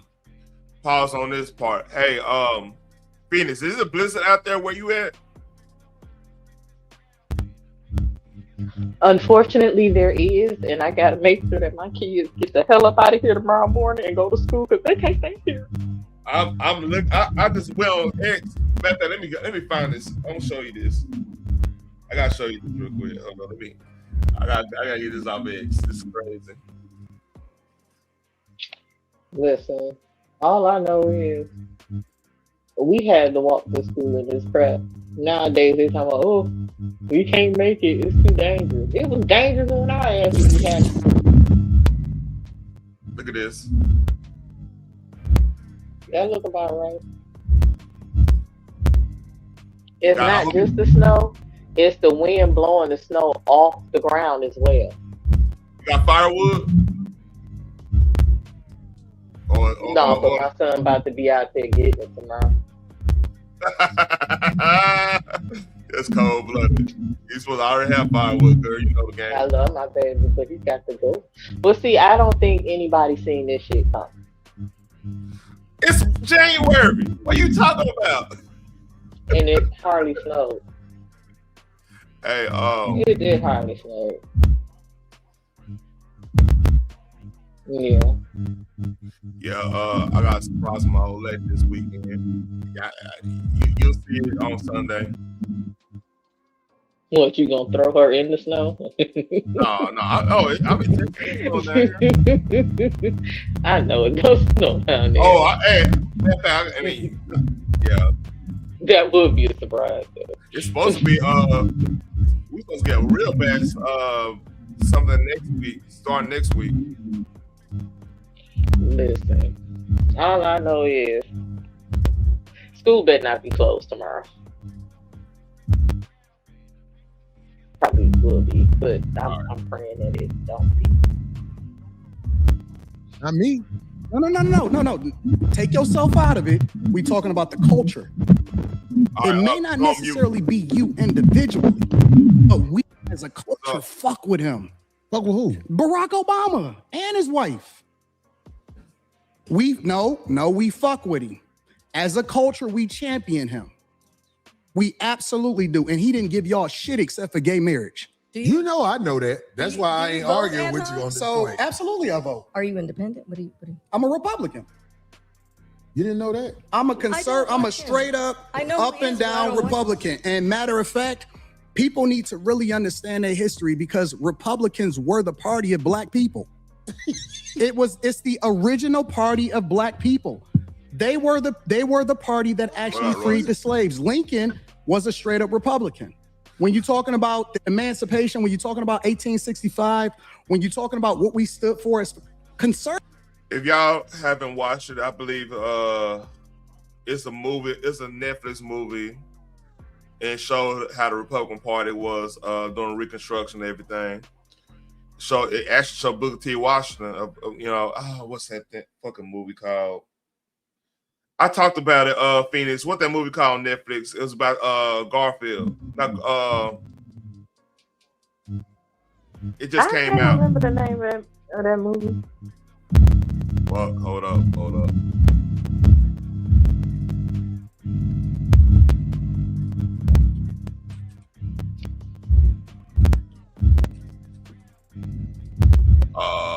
Death by Lightning. Yeah, they showed Booker T. Washington in there, and some of the people don't know, like the first black senators and everything, they were all Republican. So that's some truth to what he's saying. You know, it's funny though. I was gonna make the comment that a lot of black people, when you're on your social media feeds, you'll see, our ancestors will be rolling over in the grave if they knew you voted for Trump. No. Your ancestors was Republican. You better look that shit up for real. Man, I will argue. I bet if like Huey P. Newton was still alive, he probably rocking with Trump right now. Absolutely. Go listen to his memoirs in jail. God damn, that motherfucker was libertarian. I'm like, I'm surprised because Hampton and all them, they were pretty much socialist, damn near communists, but he was on some other shit. Right. Like, I would say this, I agree completely with Anton when he said all of a sudden when Trump decided to run as a Republican, that's when they labeled him as a racist. Anytime before that, all of them hung out with Trump. If he was a racist, none of them would be having pictures with him or anything. Diddy used to party with Trump. They would, be seen out in those social events or whatever, taking pictures with him. Mike Tyson said when he went to prison for that charge that they so-called found him guilty for, Trump was the one putting money on his books. Same with Tupac. When Michael Jackson was on trial, Trump was there on Michael's side. Support Michael. Racists don't do that. A white racist man does not do that. Matter of fact, even when Mike Tyson was trying to get back in boxing, Trump allowed him to do that at one of his casinos. Yup. A racist man, a white man is not gonna do that. Not all of a sudden because he ran Republican. Oh, he's a racist. He's the dirtiest thing to ever happen. Oh, he's a dictator. And the Democrats are in trouble in this capacity because, like, if you talk to, I want to get to the whole thing going on in Minnesota. They slogan now is vote for me. At least we not Trump. What's up? I say they slogan nowadays is vote for me. We're not Trump. No, I want to talk to Boogie about because if you want to talk about somebody with white privilege, that and look, I'm still struggling with that. I'm almost there. I'm almost about to say she deserves it. I'm almost there. Because that lady that was them ladies were fucking with them ICE agents because you know they hurt your feelings or whatever, you feel some type of way. Yeah, man, like that's some white privilege for your ass right there. Yeah. She actually thought that the ICE agents were gonna have rubber bullets. Well, not when you pull off in your car and try to run one of them over. That's when once they're like, now any other time they say, I fear for my life, white people are quick to believe that. Now that you can actually see that his life was in danger because she tried to hit him with a whole car, and he had internal bleeding. He had internal bleeding too. He still didn't deserve to die. He still didn't deserve to die. It's like, oh, okay, so everybody else did, just not her. Oh, I got it. Man, I'm thanks for clearing up that confusion. I'm telling you right now, man. Look. If somebody trying to run me over and it's on me, and I have a chance, yeah, man, I'm just gonna go ahead and go to jail. Say that. I'm just going. Hey, I don't want to do it, but goddamn, it's me and them. Let's leave it at that. What does it mean? All right. That we're Christians. It means that we don't fuck with that gay shit. I'm telling you what it stands for. You don't fuck with the backdoor shit? I don't. I don't either. That's what it's saying. What it means to be a Republican is this, because a lot of people like to say. That's a shot right there. That's how he said it. Didn't sound like he was convinced that Anton. He think Anton's on that level. That's a shot. Slight, but it's a shot. Because this is backdoor your Republicans. And we were taught by our parents. We were taught by our parents. We were taught by our parents that we vote Democrat no matter what, right? Regardless of what they stand for, regardless of the agendas that they push, regardless of how much nonsense that we see in our communities, regardless of how many people, how many Democrats actually destroyed our cities from Chicago to Detroit, all across the board. We were taught to vote that no matter what. You vote Democrat no matter what. I agree. But this is the difference between the parties on a very fundamental level, not complicated at all. Really? You finna say it's a difference between the parties? This is the difference. I can't wait to hear this. No. You may say that it's the same type of public politicians that take advantage of the taxpayers and take advantage of the people. The difference in the parties historically is Republicans want less government so you can do what the fuck you want to do. And Democrats want more control, so they want to control what your money is, where your tax dollars go, and what you can do with your money. Okay, so I'm gonna tell you this. That's the fundamental difference. I'm gonna tell you this. And you don't have to believe me, but I'm just telling you. I'm listening. The people in charge are not Democrats or Republicans. I understand Kamala Harris is allowed to do whatever. Here's my theory on what he means by that. I know it might be thinking the Jays, but it's a little bit deeper than that, in my opinion. If you want to talk about a lot of the politicians, WEF, they run the show. And it's curious seeing how Trump moved, because it's hard for me to believe Trump is getting controlled by WEF or anybody of that nature. He doing what the fuck he want to do. He just being mindful about it now, in my opinion. Any disagreement on that? No, that's yeah, I believe that. the thing is, they hate Trump the most because he can't be controlled. Like, at the end of the day, um, he is a threat to the things that they've already set up to benefit them, not us. So it is what it is on that front. You know, I've been thinking about this deeply out of everything going on. I think there's a split in the whole quote unquote ruling class folks going on. And I kind of get a vibe that Trump is actually exploiting that split. You get what I'm saying? Yeah. Because I'm thinking, like, it's put in perspective, right? If you're a ruling class person, you wouldn't want China to get too big for their britches naturally. Because you won't be able to trust China. So getting somebody like Trump to do all the dirty work for you in order to keep some of the status quo alive, or actually enhance the status quo, would that be a net benefit?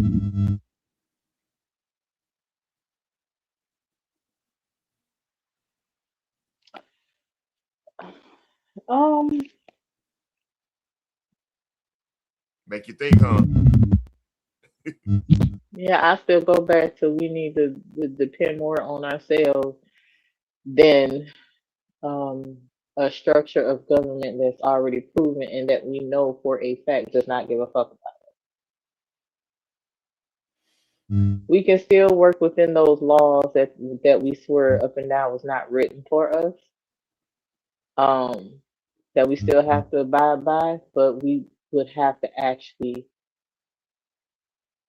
work together to build something that is for us without their control, their help or input. Once they get to that level, we will be a lot better off as a people. Yeah, we still gonna have to pay our taxes because again, we're gonna abide by the laws. Yeah. But we would not have to bend for them. Because anybody that gives you something that is not from the heart, they hang it over your head. They dangle it like a carrot. So part of me believes that the quote unquote establishment love everything Trump doing because he's doing all the dirty work. Like you legitimately taking out almost every or rendering every enemy America has within and out pretty much not a threat. Like the far left been harassing the establishment Democrats since Occupy Wall Street. Isn't it weird that like because the political thing they should have been doing when Trump got back in there and won the popular vote is accept that was a mandate and do and kind of work together to better the nation. Start hollering at us, get us situated, get this immigration situated. It should have been like an all hands on deck after that situation. That's how it usually be when you have a mandate election like that, right? Because it's but they went the opposite. They pandered to the side that would do violent action, do some of this stuff. It makes me think about that type of shit, right? And then like there's no emphasis on the black community in that side right now. They so worried about the immigrants are not finding scams and stuff and all that stuff instead of like coming to us and saying, hey, what y'all need out this week? Let's go negotiate with him or let's go protest on your behalf type shit. Have you noticed we just been kind of put on a back burner? We never left the back burner. Everybody gets for themselves. We don't. Like Exactly. they didn't have a hate. We don't even have a hate crime bill, although we have experienced more hate than any other. Hold on.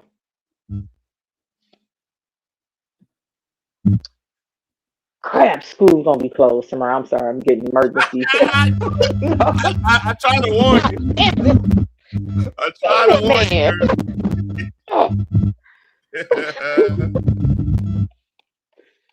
God, dog. It was a strange. I'm like, man, let me think on what's going on. But nah, everybody else get ahead of already been established. It's not exclusively for us. Um, but the little bit of so alleged, because I haven't experienced, I haven't seen it, but I can't downplay anybody else's experience, or maybe they was just looking to be hated on, whatever. I think it was more pushed by the media than what was actually going on in real life. After the whole 19 thing came out, they was like, oh, they hating on us Asians, they blaming us for it, blah, blah, blah, blah. They are attacking us left and right. Okay, whatever. I mean, up until the shutdown, we were still going to our nail salons. And even after they lifted the ban, we were still rushing to the nail salons. So I'm not seeing where the hate came from. Whatever. But you got a bill passed immediately. Now, here's the thing. That's where that came from. A lot, not necessarily Florida, not necessarily down here. It's a lot of stuff happened in California where they actually got real beat. You know what I mean? Mm-hmm. So that part.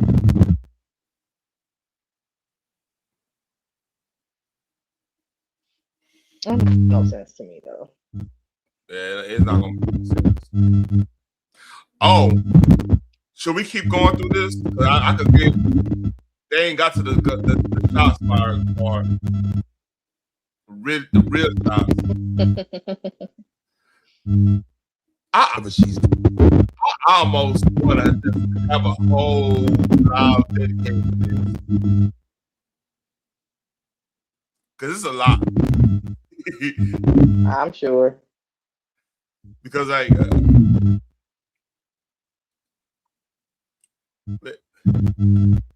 let me show you this. You got another video. Nick Shirley does. You got another video.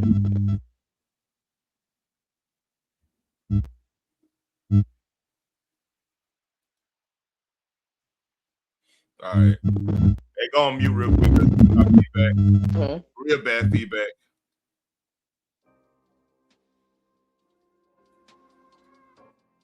All right.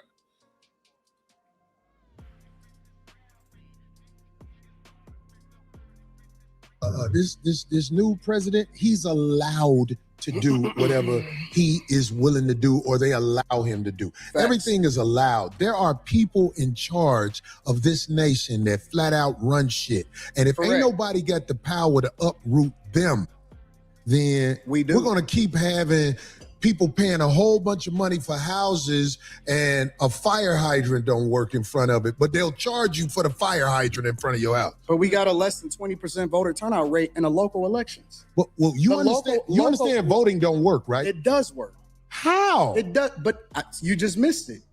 I heard everything you said. I can't wait till you tell me how voting makes a difference in this country. We have a less than 20% voter turnout rate. And local, ain't nobody going for the sucker shit no more. We got to go. You're missing it. You got to uproot the people in power before a real difference happens. Voting is for suckers. It's not. People that don't vote are ignorant as fuck. Well, I guess I'm ignorant because I would never participate in no people sucker that shit. Don't vote. And I'm gonna show up and vote like a sucker. And not only is it ignorant. We had Republican presidents. We had Democratic presidents. We in the same joint.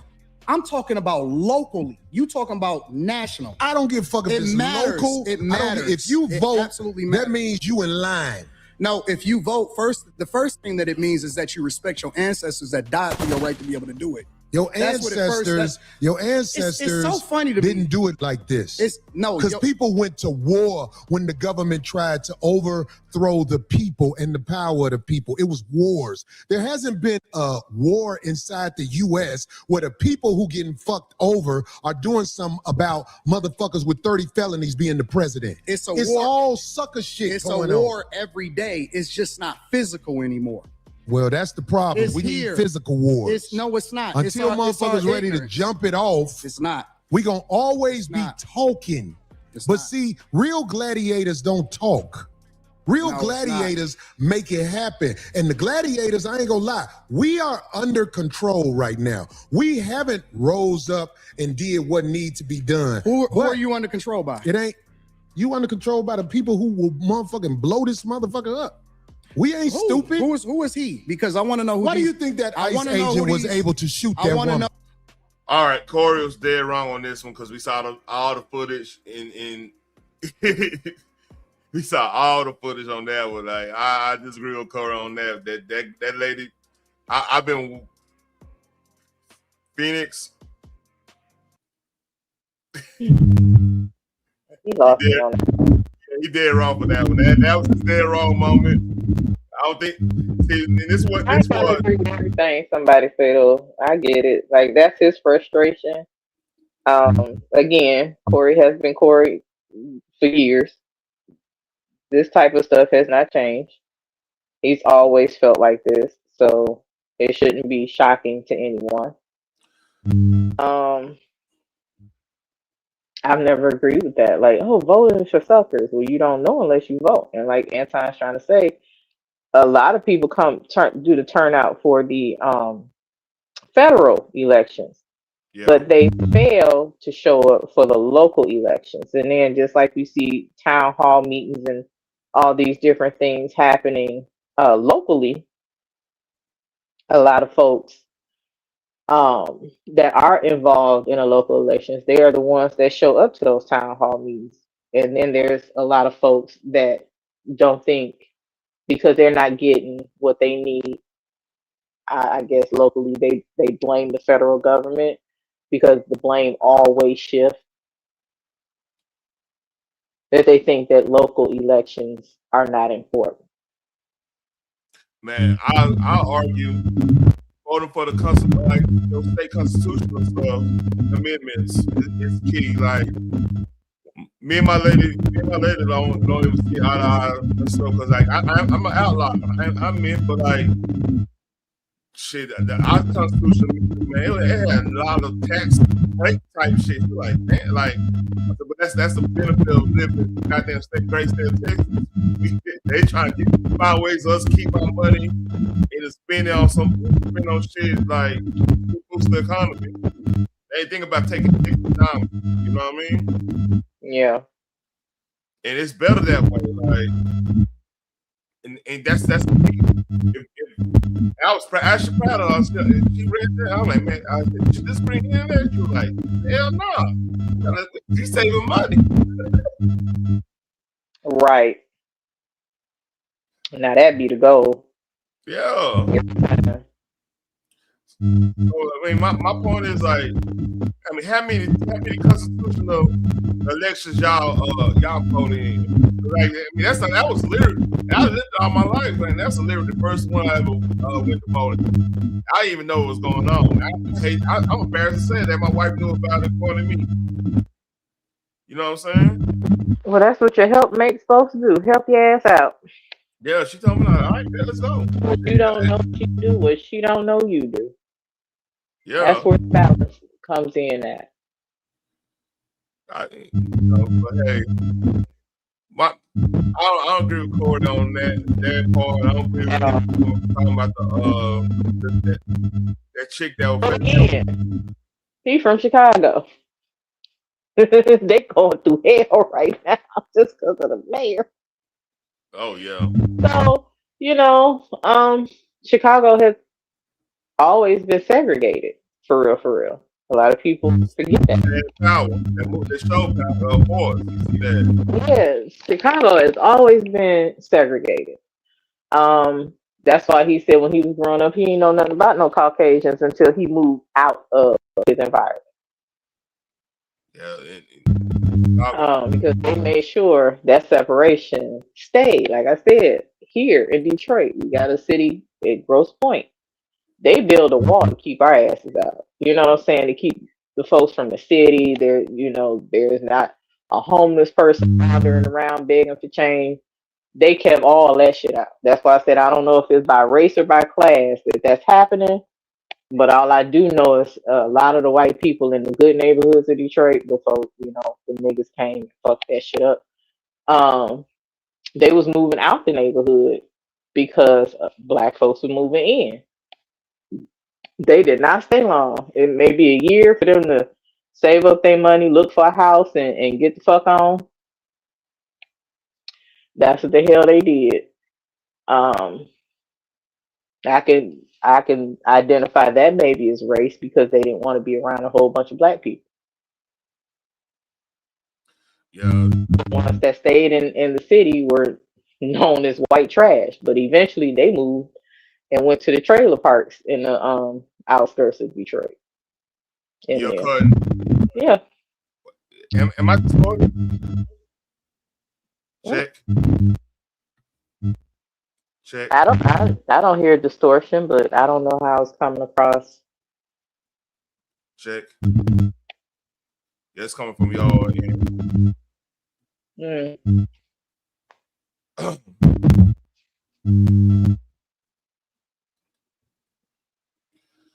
All right, let's go play a little bit more of this. I kind of want to. All right, I'll mute you. Hey, I don't think it's my end. Hey, cut it. Is it you hear it now? Check, check. Press 1 if you hear it, if it still is distorted. Let's see.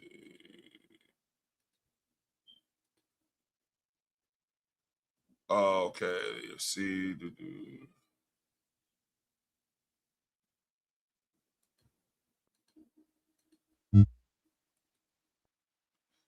Check.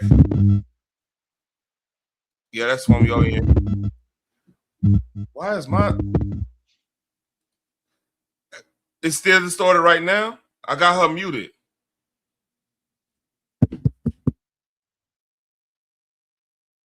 Check, check.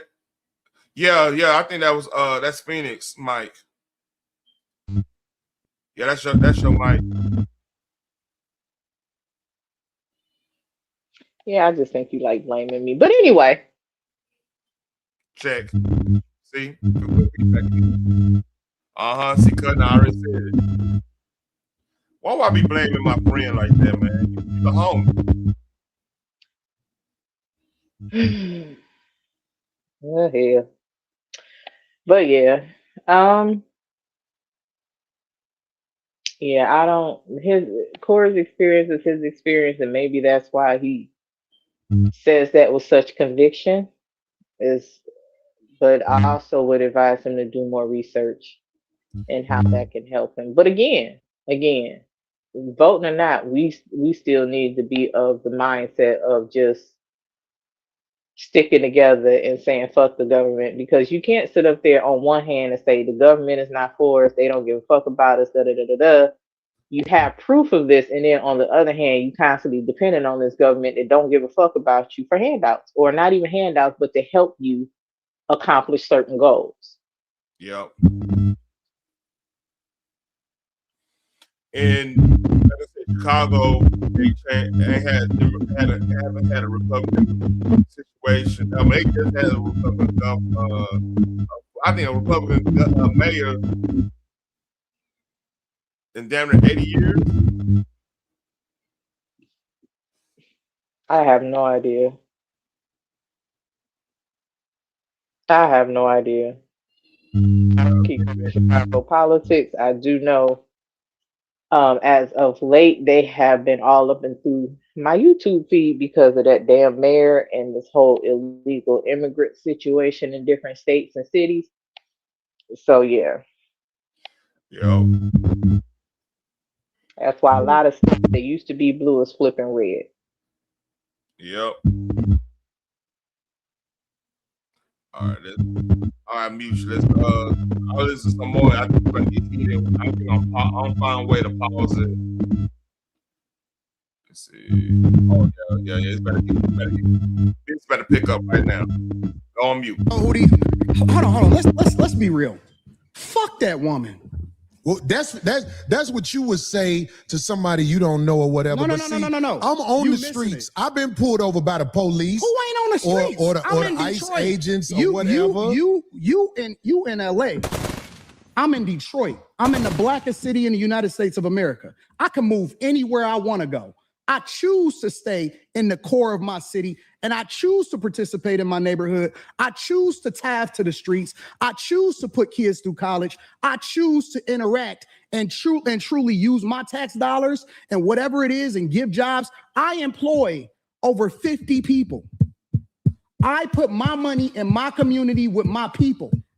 So I choose to engage. So when we talking about being in the streets, that don't count to me. I don't Well, hear that's that what shit. should count. I don't hear that because shit. out there in the streets where the people live that you helping, they could get pulled over and shot by a cop, and an investigation will be said. But here's the truth: we know, if I believe you know this already, when the cops shoot you, ain't nothing you can do. City of Detroit, not that's cap. In the city of Detroit, our police officers, child, as long as we ain't out here acting a complete fool, they don't fuck with nobody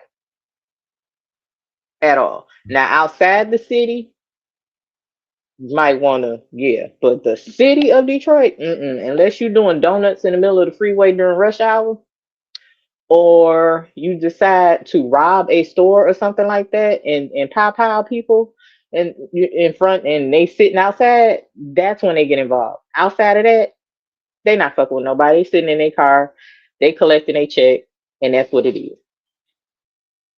Yeah. And how y'all crime looking compared to other cities right now? Up there, like I think crime is still very relevant. Like I said, because people get shot every day here, B. But so the crime is still there, but what I'm saying is the police is not fucking with nobody. Like a traffic stop is just that, a traffic stop. Like out of all the stuff that you've heard about police shootings, Detroit was not mentioned. Mm-hmm. And it won't be. If there's a child, we've had children missing, kidnapping. Found the little girl was unalived by her auntie and her auntie's boyfriend. That's fucked up. Out here wilding, like stuff like that still happens. There is a certain amount of trafficking that goes on out of Michigan. It's a blue state. Ohio too. Ohio really bad on that shit too. Absolutely. But as far as like just senseless police doing senseless things, you're not gonna hear that out of the city of Detroit. It's not happening. Yeah. And Anton stays downtown where there's heavy police presence, so don't you let him fool you with that bullshit. I in the heart, no, he ain't in the heart of shit. He downtown. Yeah, I know. And my thing, like me and my cousin was having this debate, like if you had to move up for a job and you either had to choose Milwaukee or Detroit, which one you doing? He was like, you know what? I might be going to Detroit. I was like, I thought so. I think it's so too. Milwaukee, hey, that's one place I do not want to live at. You hear me? Yeah, I don't blame you. It is what it is. Like everybody gonna have they preferences, and that's what it is. Yeah. Milwaukee, and then after that, I won't be living in Minneapolis at all.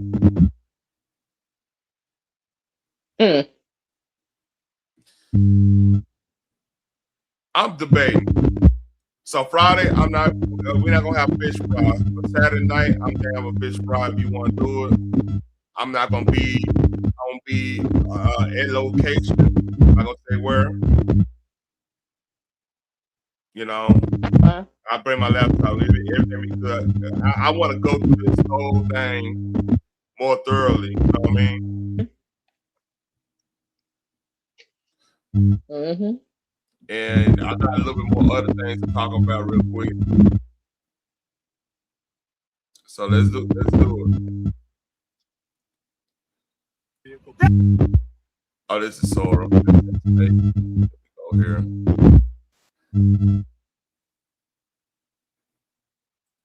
I go on mute real quick. Mm-hmm. Ask you about this. You know, when you talk about the confusion, and you've been open, obviously, about your support for the president. When you look at the videos of what happened, and I'm sure they're very hard for you, Timmy, to watch if you've even been able to. But the Deputy Attorney General says that the Justice Department doesn't believe that there's evidence to back a criminal investigation, right? And nothing about charges or anything that, just an investigation into what happened in terms of the ICE agents' actions. But they were, according to the prosecutors resigning today, pressuring them to investigate Renee's actions and Becca, her wife's actions. How do you feel about all that? Well, you know, I'm not blaming anybody. I mean, it's a hard situation all the way around. It's hard for for everybody involved. I mean, the ICE agent, at first I didn't see the footage where, he was actually, he was actually being ran. I mean, I seen the bump of the car hitting his legs. And so in a flash like that, it's hard to say how you would react. From my understanding that he had been through that before, maybe dragged or something. And so, like I said, it's just a hard situation for everybody. Becca, she's a great person as well. I mean, I don't have many enemies. I love everybody. And that's what the Bible tells us, love our neighbors as we love ourselves. But, I think there's some bad choices. And the word says, for the wrath of God will come upon the children of disobedience. And, it's I don't blame ICE. I don't blame Rebecca. I don't blame Renee. I just wish that, if we're walking the Spirit of God, I don't think she would have been there. Oh, shit. Did you hear that? That's her daddy. Oh, is that what it was? That's her daddy saying this.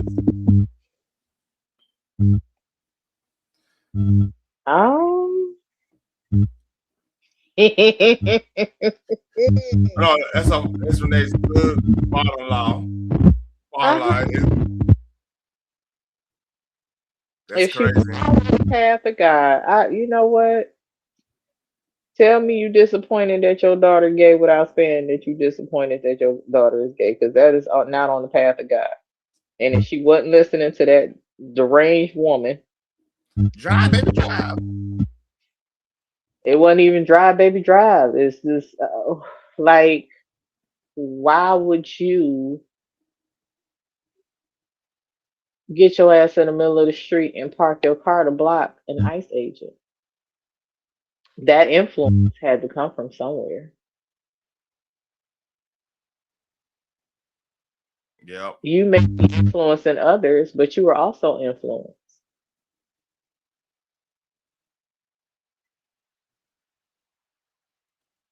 So for thinking that was okay. So this is a tomorrow night we talk about this. Just give you a heads up. I'm gonna just give a little preview, but we're gonna go through this thoroughly tomorrow night. I might do the whole 51 thing. More when I have more time. Like, we gotta really sit down on that shit. I gotta make a thumbnail for it and the whole nine. But here we go. This is a preview. You don't ask me nothing. $2.25 million. Get out. Are we the only community that does fraud? How come they said this building was closed? Do you guys know where advanced mobility is?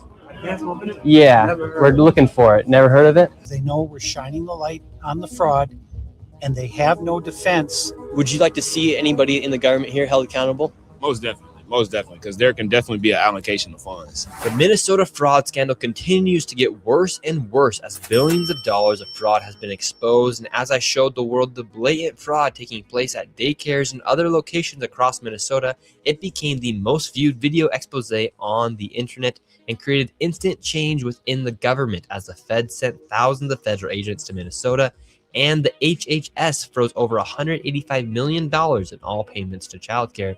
And while politicians like Tim Walz call people like me white supremacists and far-right delusional conspiracy theorists for exposing the fraud, meanwhile, he actually dropped out of running for re-election. The Minnesota fraud scandal has erupted the nation as protests and riots took place, all starting because daycares like Quality Learning Center were exposed. However, the daycares is only a small portion of the fraud taking place in Minnesota. In this video, I will take you into what has continued to allow this fraud to happen and connect all of the dots for you, exposing all of the fraud from strange connections of the business owners and the politicians who have openly admitted to the fraud on live TV.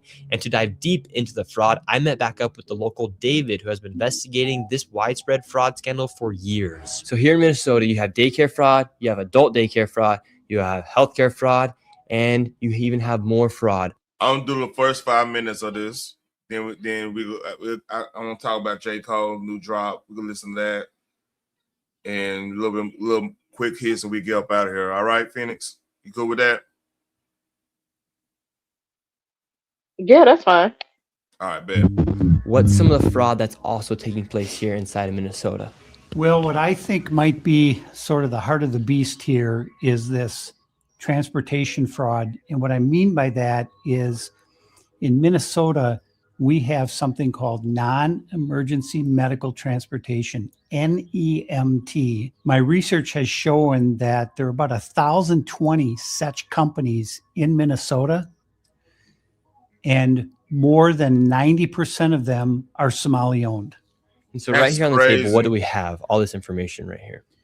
So I have a number of companies that are local here in the Twin Cities, and this is just a fraction of the companies.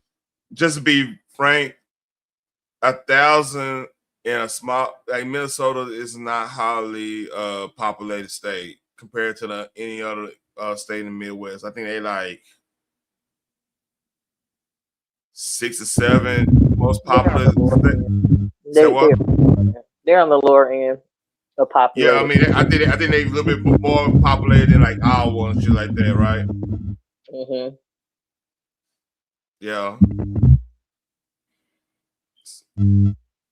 So yeah, that's just crazy. That's a crazy amount of non-emergency transport. That's crazy. 1,000. That's to me. I would think if you say 1,000, about a couple thousand in Texas, that would make more sense. But then again, why would you have that when they got a senior citizen version like Uber in a lot of cases? You know what I mean? You get like discounts on that shit when you see senior citizen. They got a whole bunch of a bunch of other services that I don't get that. That something ain't right with that. What you think about that? I think that, again, example of the government not giving a fuck, because I'm sure every single one of them, from the governor on down to the Senate, well, let me correct that. Everybody from the representative, possibly a senator or two, as well as the mayor, on down to the mayor, is getting kickbacks from this type of fraud. For it to actually go on as long as it has been going on, because it's 10 plus years, if I'm not mistaken. They are allowing a whole nother nation basically to take over that particular area. Oh, this is what God gave us. No, God gave you your land. Go over there and make it better. He didn't give you this. If he did, you wouldn't have had to travel to get there. God didn't tell you to travel to get there. You ain't have to circle the wall 7 times and do a shout for the walls to come crumbling down. God did not give that to you.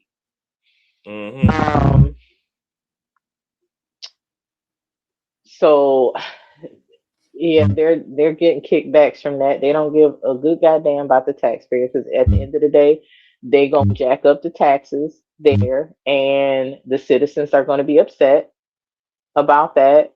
Man, you should hear the property taxes up there done triple in the last 10 years. I don't doubt that. And then I guess that's when they gonna start changing their tune. They're gonna blame everybody else but who's in front of them because they don't want to act like they've been played for stupid. And it's not even being played for stupid. You know good and damn well if these people are stealing your tax dollars, you gonna be the one ending up paying for it on the back end. So the government get paid twice. They getting the kickbacks from them stealing your shit, and then they gonna get paid as they raise your taxes, whether that be in groceries, property. They gonna make up for it. Insurance. They gonna make up for it. Gas tax. Right, because you gonna still be the one paying for it, even though you were robbed from it in the first damn place. The government is not gonna cover that loss. You are. That part. And this is what they fighting to keep, and it's stupid. And like I said, you mean for calling out. Whatever. I mean, why you your wallet? This is what they said. Well, there's other people doing scandals, but it's like, you know what? We get to them. We're gonna talk about you first. We get to them. All right, let's go. That are out there. What I found was that the national average for a non-emergency medical transportation company is 20 vehicles per company. A lot of these companies, their address is an apartment, some are in a house, some are in a convenience store, some of them in a vacant building. There's no signage, there's nobody there. And so why would there be such a need for all these transportation companies here inside of Minnesota? So if you think of this transportation as the hub of the wheel, so childcare is a spoke, adult daycare is a spoke, autism is a spoke, the interpreter services, which we can get into, that's another spoke. It all ties back to transportation. Why? Because those meals someone had to deliver those meals. Someone has to deliver the kid to autism, or say they did. So It all revolves around the transportation. And so when you're looking at this, you say, okay, well, let's just be conservative. Let's go on the low side. Let's say there are only 800 Somali-owned non-emergency medical transportation companies in Minnesota. Well, again, the average is 20 vehicles per company. So that's 800 times 20. And the way these NEMT companies are paid is if they bring someone to a doctor's appointment, whatever the case might be, or Costco or wherever they're going, because remember, it's non-emergency medical transportation. Well, we went to Costco because they have to eat or they'll die. So that's considered, right? So it's almost impossible to figure out from the outside what exactly the payments are for each of these trips, but I have a pretty good idea. So when someone provides a transportation to a facility or a location, they're also paid for the time to sit there and wait for the appointment to. Yo, they getting them coming and going. That's crazy. Did you hear that? Yep. Boy, they finessing hard. And yet they couldn't do this with their own government. Hell no. I guess that's why they came here, because they knew this government was stupid as hell.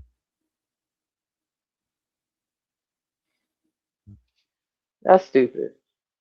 And here, if you have a single mother or even a family out here that really needs these resources, but got to jump through hoops, fire, and swim a whole goddamn ocean before somebody decides maybe they might help them. actual citizens that pays into the system. Yep. Y'all don't fight this hard for your own fucking constituents, but you will put all your energy in people who don't even belong here. And you wanna know where your reparations going? This scamming shit right here. That's where your reparations going. Right. They got all these billions of dollars to get scammed, and this is one state, billions out of one state.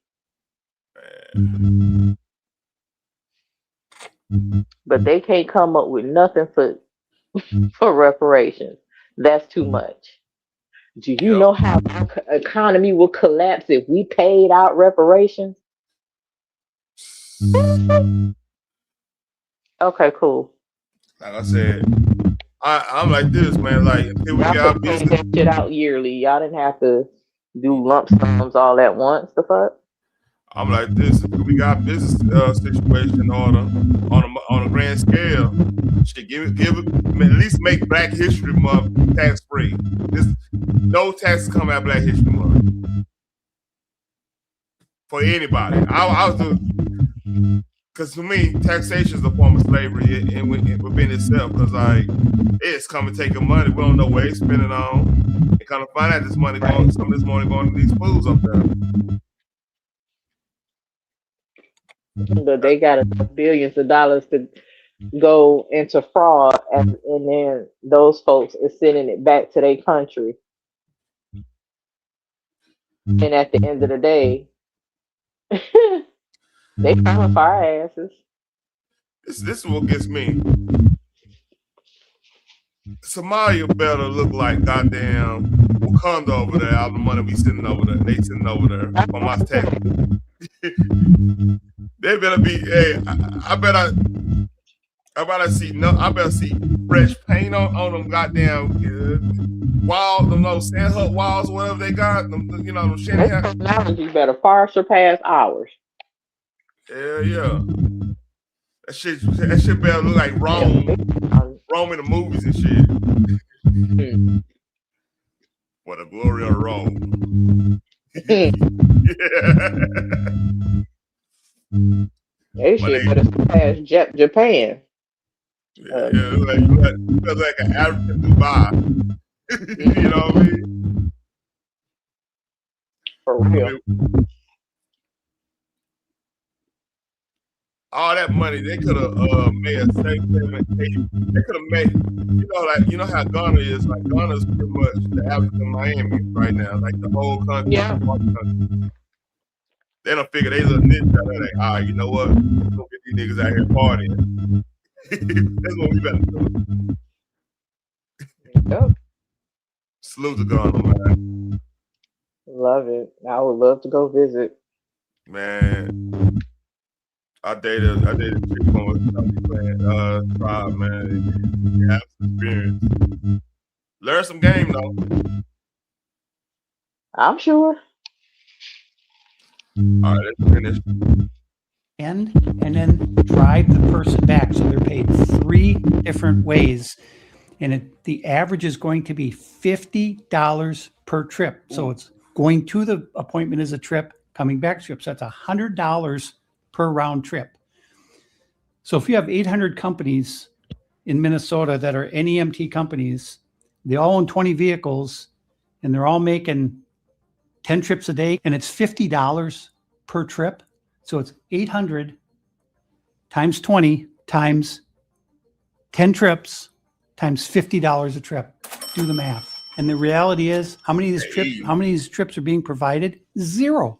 They don't have to provide any. Why? Because when they are paid by the state of Minnesota, these companies go online and they fill out a form and it just says, okay, how many trips, how many miles? They submit that electronically to the state and boom, they get paid. Nobody bothers to check. They don't call the dentist. Did this kid show up? They don't do anything. As soon as that form is filed with the state of Minnesota, that payment goes out immediately. And so essentially, these transportation companies are what hold all of the fraud together, because you have the daycare centers working with the transportation companies, the adult daycare centers working with the transportation companies, the healthcare companies working with the transportation companies. So it's just another way to bill and to also make it look like something's happening here inside of Minnesota. This is the belly of the beast. All of this fraud revolves around these transportation companies.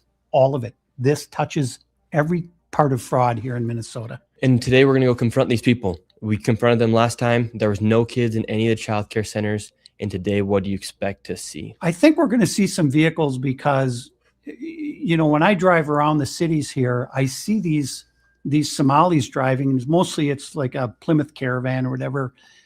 And there's never, ever, ever been a passenger. And in 7 years, I've never seen a passenger in any of these vehicles. I've followed some of them. They're going to Costco. They're going to Sam's Club. They're going to Walmart. The driver gets out, goes in there, loads up a shopping cart, comes in, puts it in the van, and off they go back to where they live. And now we're going to go out and see what's happening with these transportation companies. And here's the other thing. Tim Walz and the Department of Human Service, you threw the people of Minnesota under the bus. Shame on you, and I'm coming for you. Oh, shit. You heard it here first, David. All right, let's go. So where's the first location we're going to? We'll stop it right there. All right. That's at the 7-minute mark. Yeah. That's going to be for tomorrow. We got to break that down. It's going to be dedicated for tomorrow. Yeah, I would venture to say, I guess they're going to say that he broke into these transportation companies as well. Yeah. Oh, he broke in. How? He wasn't supposed to be there. If he got questions. He could have called. They don't answer the phone. And I will also say that even though they have these supposed transportation companies and they get paid for their fraudulent trips logs, which the state is supposed to check, by the way. Trust and believe. Yep. They do the same thing with medical transportation. They check those companies every day, B. They don't play about that Medicaid. But I will also bet that they are also receiving food stamps, Medicaid, and cash assistance from that same state as well.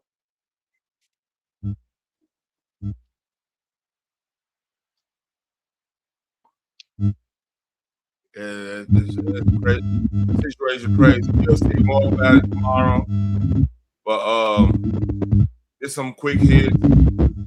So in sports, Brian Schottenheimer, that was coaching. It's a video of him that forming a coaching staff that he fired the defensive coordinator, which I've been having issues with all year. So here we go. I just met with Flus this morning. Incredible human being. Love the man, but at the end of the day, the football wasn't right. I just met with Flus early this morning. Incredible human being. Love the man, but at the end of the day, the football wasn't right. I've been in this position. I've been Flus. I've been the guys in this room. I understand the questions. I understand the concerns.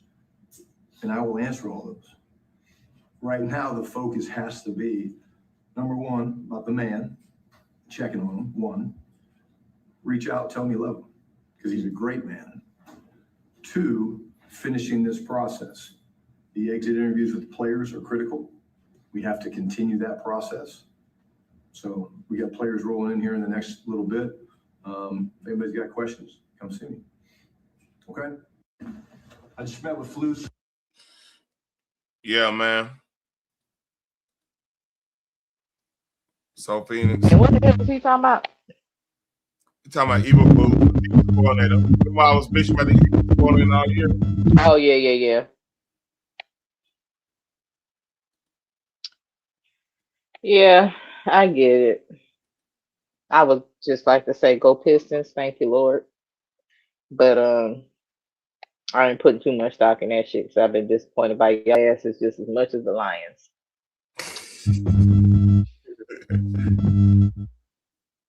So let's see. Got this. Hold on. Share that. Oh, I didn't mean to do that. Hold up, let me get back. Damn.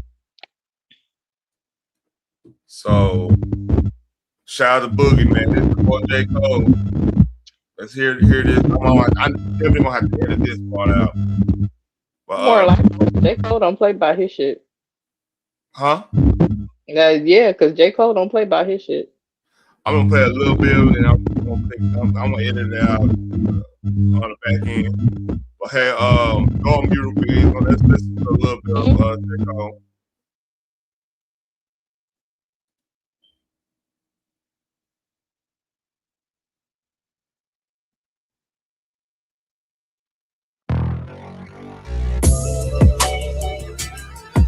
Yeah.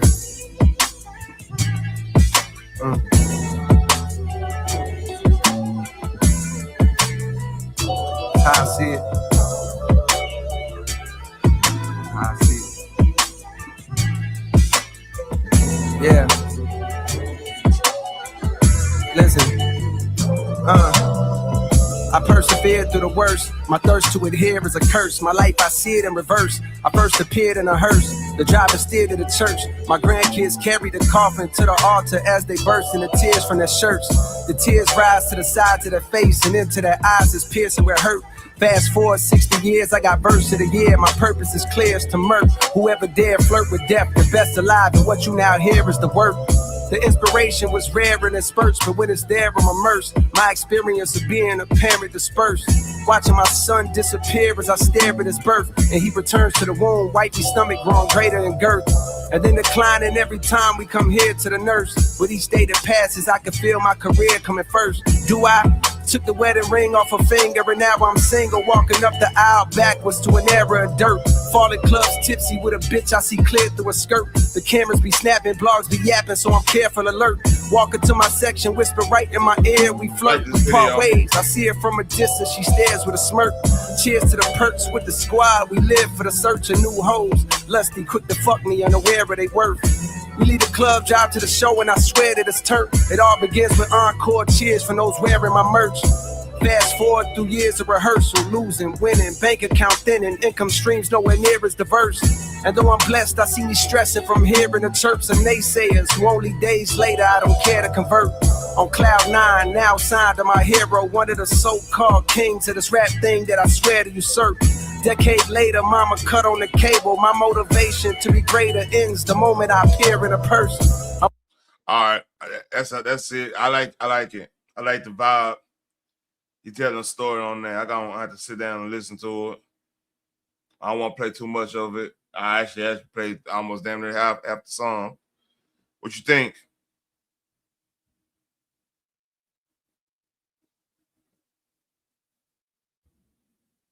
Phoenix? Sorry, it wouldn't come off mute. Yeah, it sounds like his traditional self, although it's given a little bit of a new vibe. I like the video. It kind of reminds me of Scrub Up a little bit, slightly.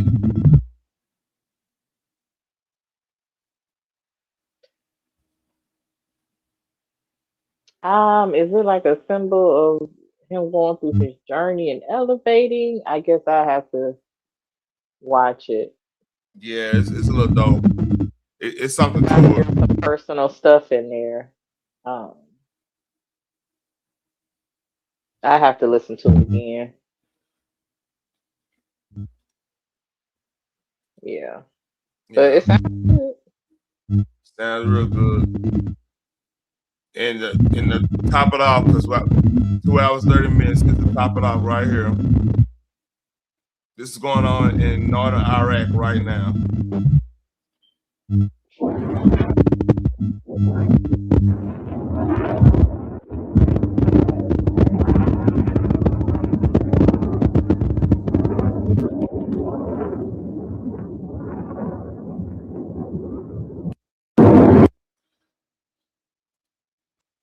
So yeah, apparently I want to check on this real quick, see if anything else gonna happen. Yeah. Jesus.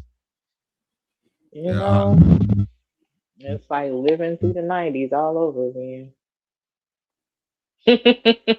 Oh, hold up.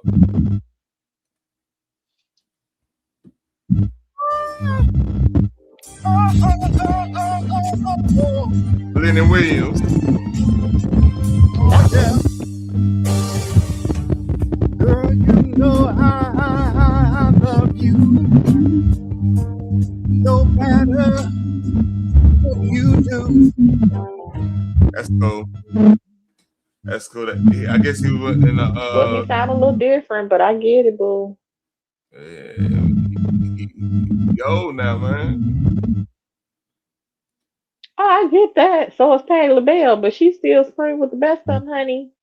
Boom. But no, what I'm saying is like his tone is a little different.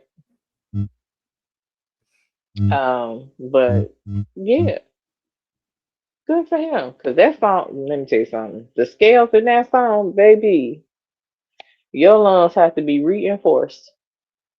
Whew. I mean, he pushed that song out. Yeah. I appreciate that song. The only other person that I heard sing it with the same type of energy, but with their own little spin on it, was this young man in a Tyler Perry play. It was one of the songs that he sang, and I was like, "Oh shit!" I in my living room, standing up, clapping, like, "Okay." Oh, have you heard the other viral? There's another viral debate going on. Anna Kasparian versus Pearl Davis. That's another one. That's the white version of Anton and Corey. Is that Pearly Things? Yeah. Both of those white hoes is unhinged, but okay. At least sometimes, I would say at least sometimes Anna makes sense. I think Pearly Things just say shit to be chosen, to go against women in every aspect of life while saying she is all about the woman.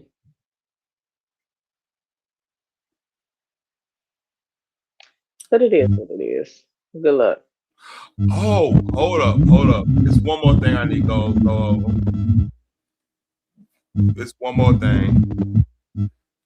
And this is for our comedic purposes. Oh, good Jesus.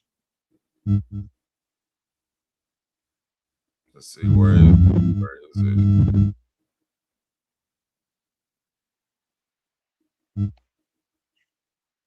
Yeah, I got a lot of bookmarks. All right, here we go. And we're gonna leave this. We're gonna leave everything to this. Drewski is comedic genius. I'll go on mute. Be back.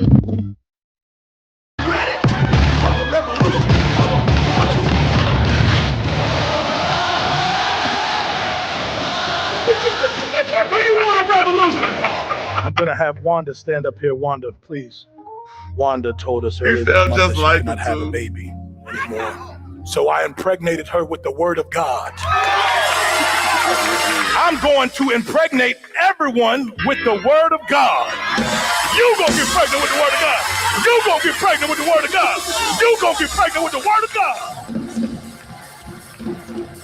Impregnate. Collective praise is crazy. Somebody in the congregation asked why I'm wearing Christian Dior and Christian Louboutins. Because I'm a Christian and I walk in the blood of Jesus. Give him some praise. I'm a Christian first and I walk in the blood of Jesus. Give him some praise. Give him some praise. So we are raising funds for a project in Zimbabwe. Yes, we are trying to get our congregation over in Africa. Amen. We wanted to raise $4 million for that. Amen. Hallelujah. That needs to appear today. We are not letting anyone leave until we reach our goal. Amen. Hallelujah. Life savings here. Give him some praise for that. Give it his life savings up. Apostle Richie says, baby, can you help me? I said, can you help me? I said, can you help me? I'm going to finish this word here. And I'm going to do the Christian version. Don't worry about it. I'm going to do the Christian version. I'm driving this Bentley Bentayga because I believe in Christ. Can you leap on your legs like a survivor? Can you leap on your legs till the money fall out your pocket?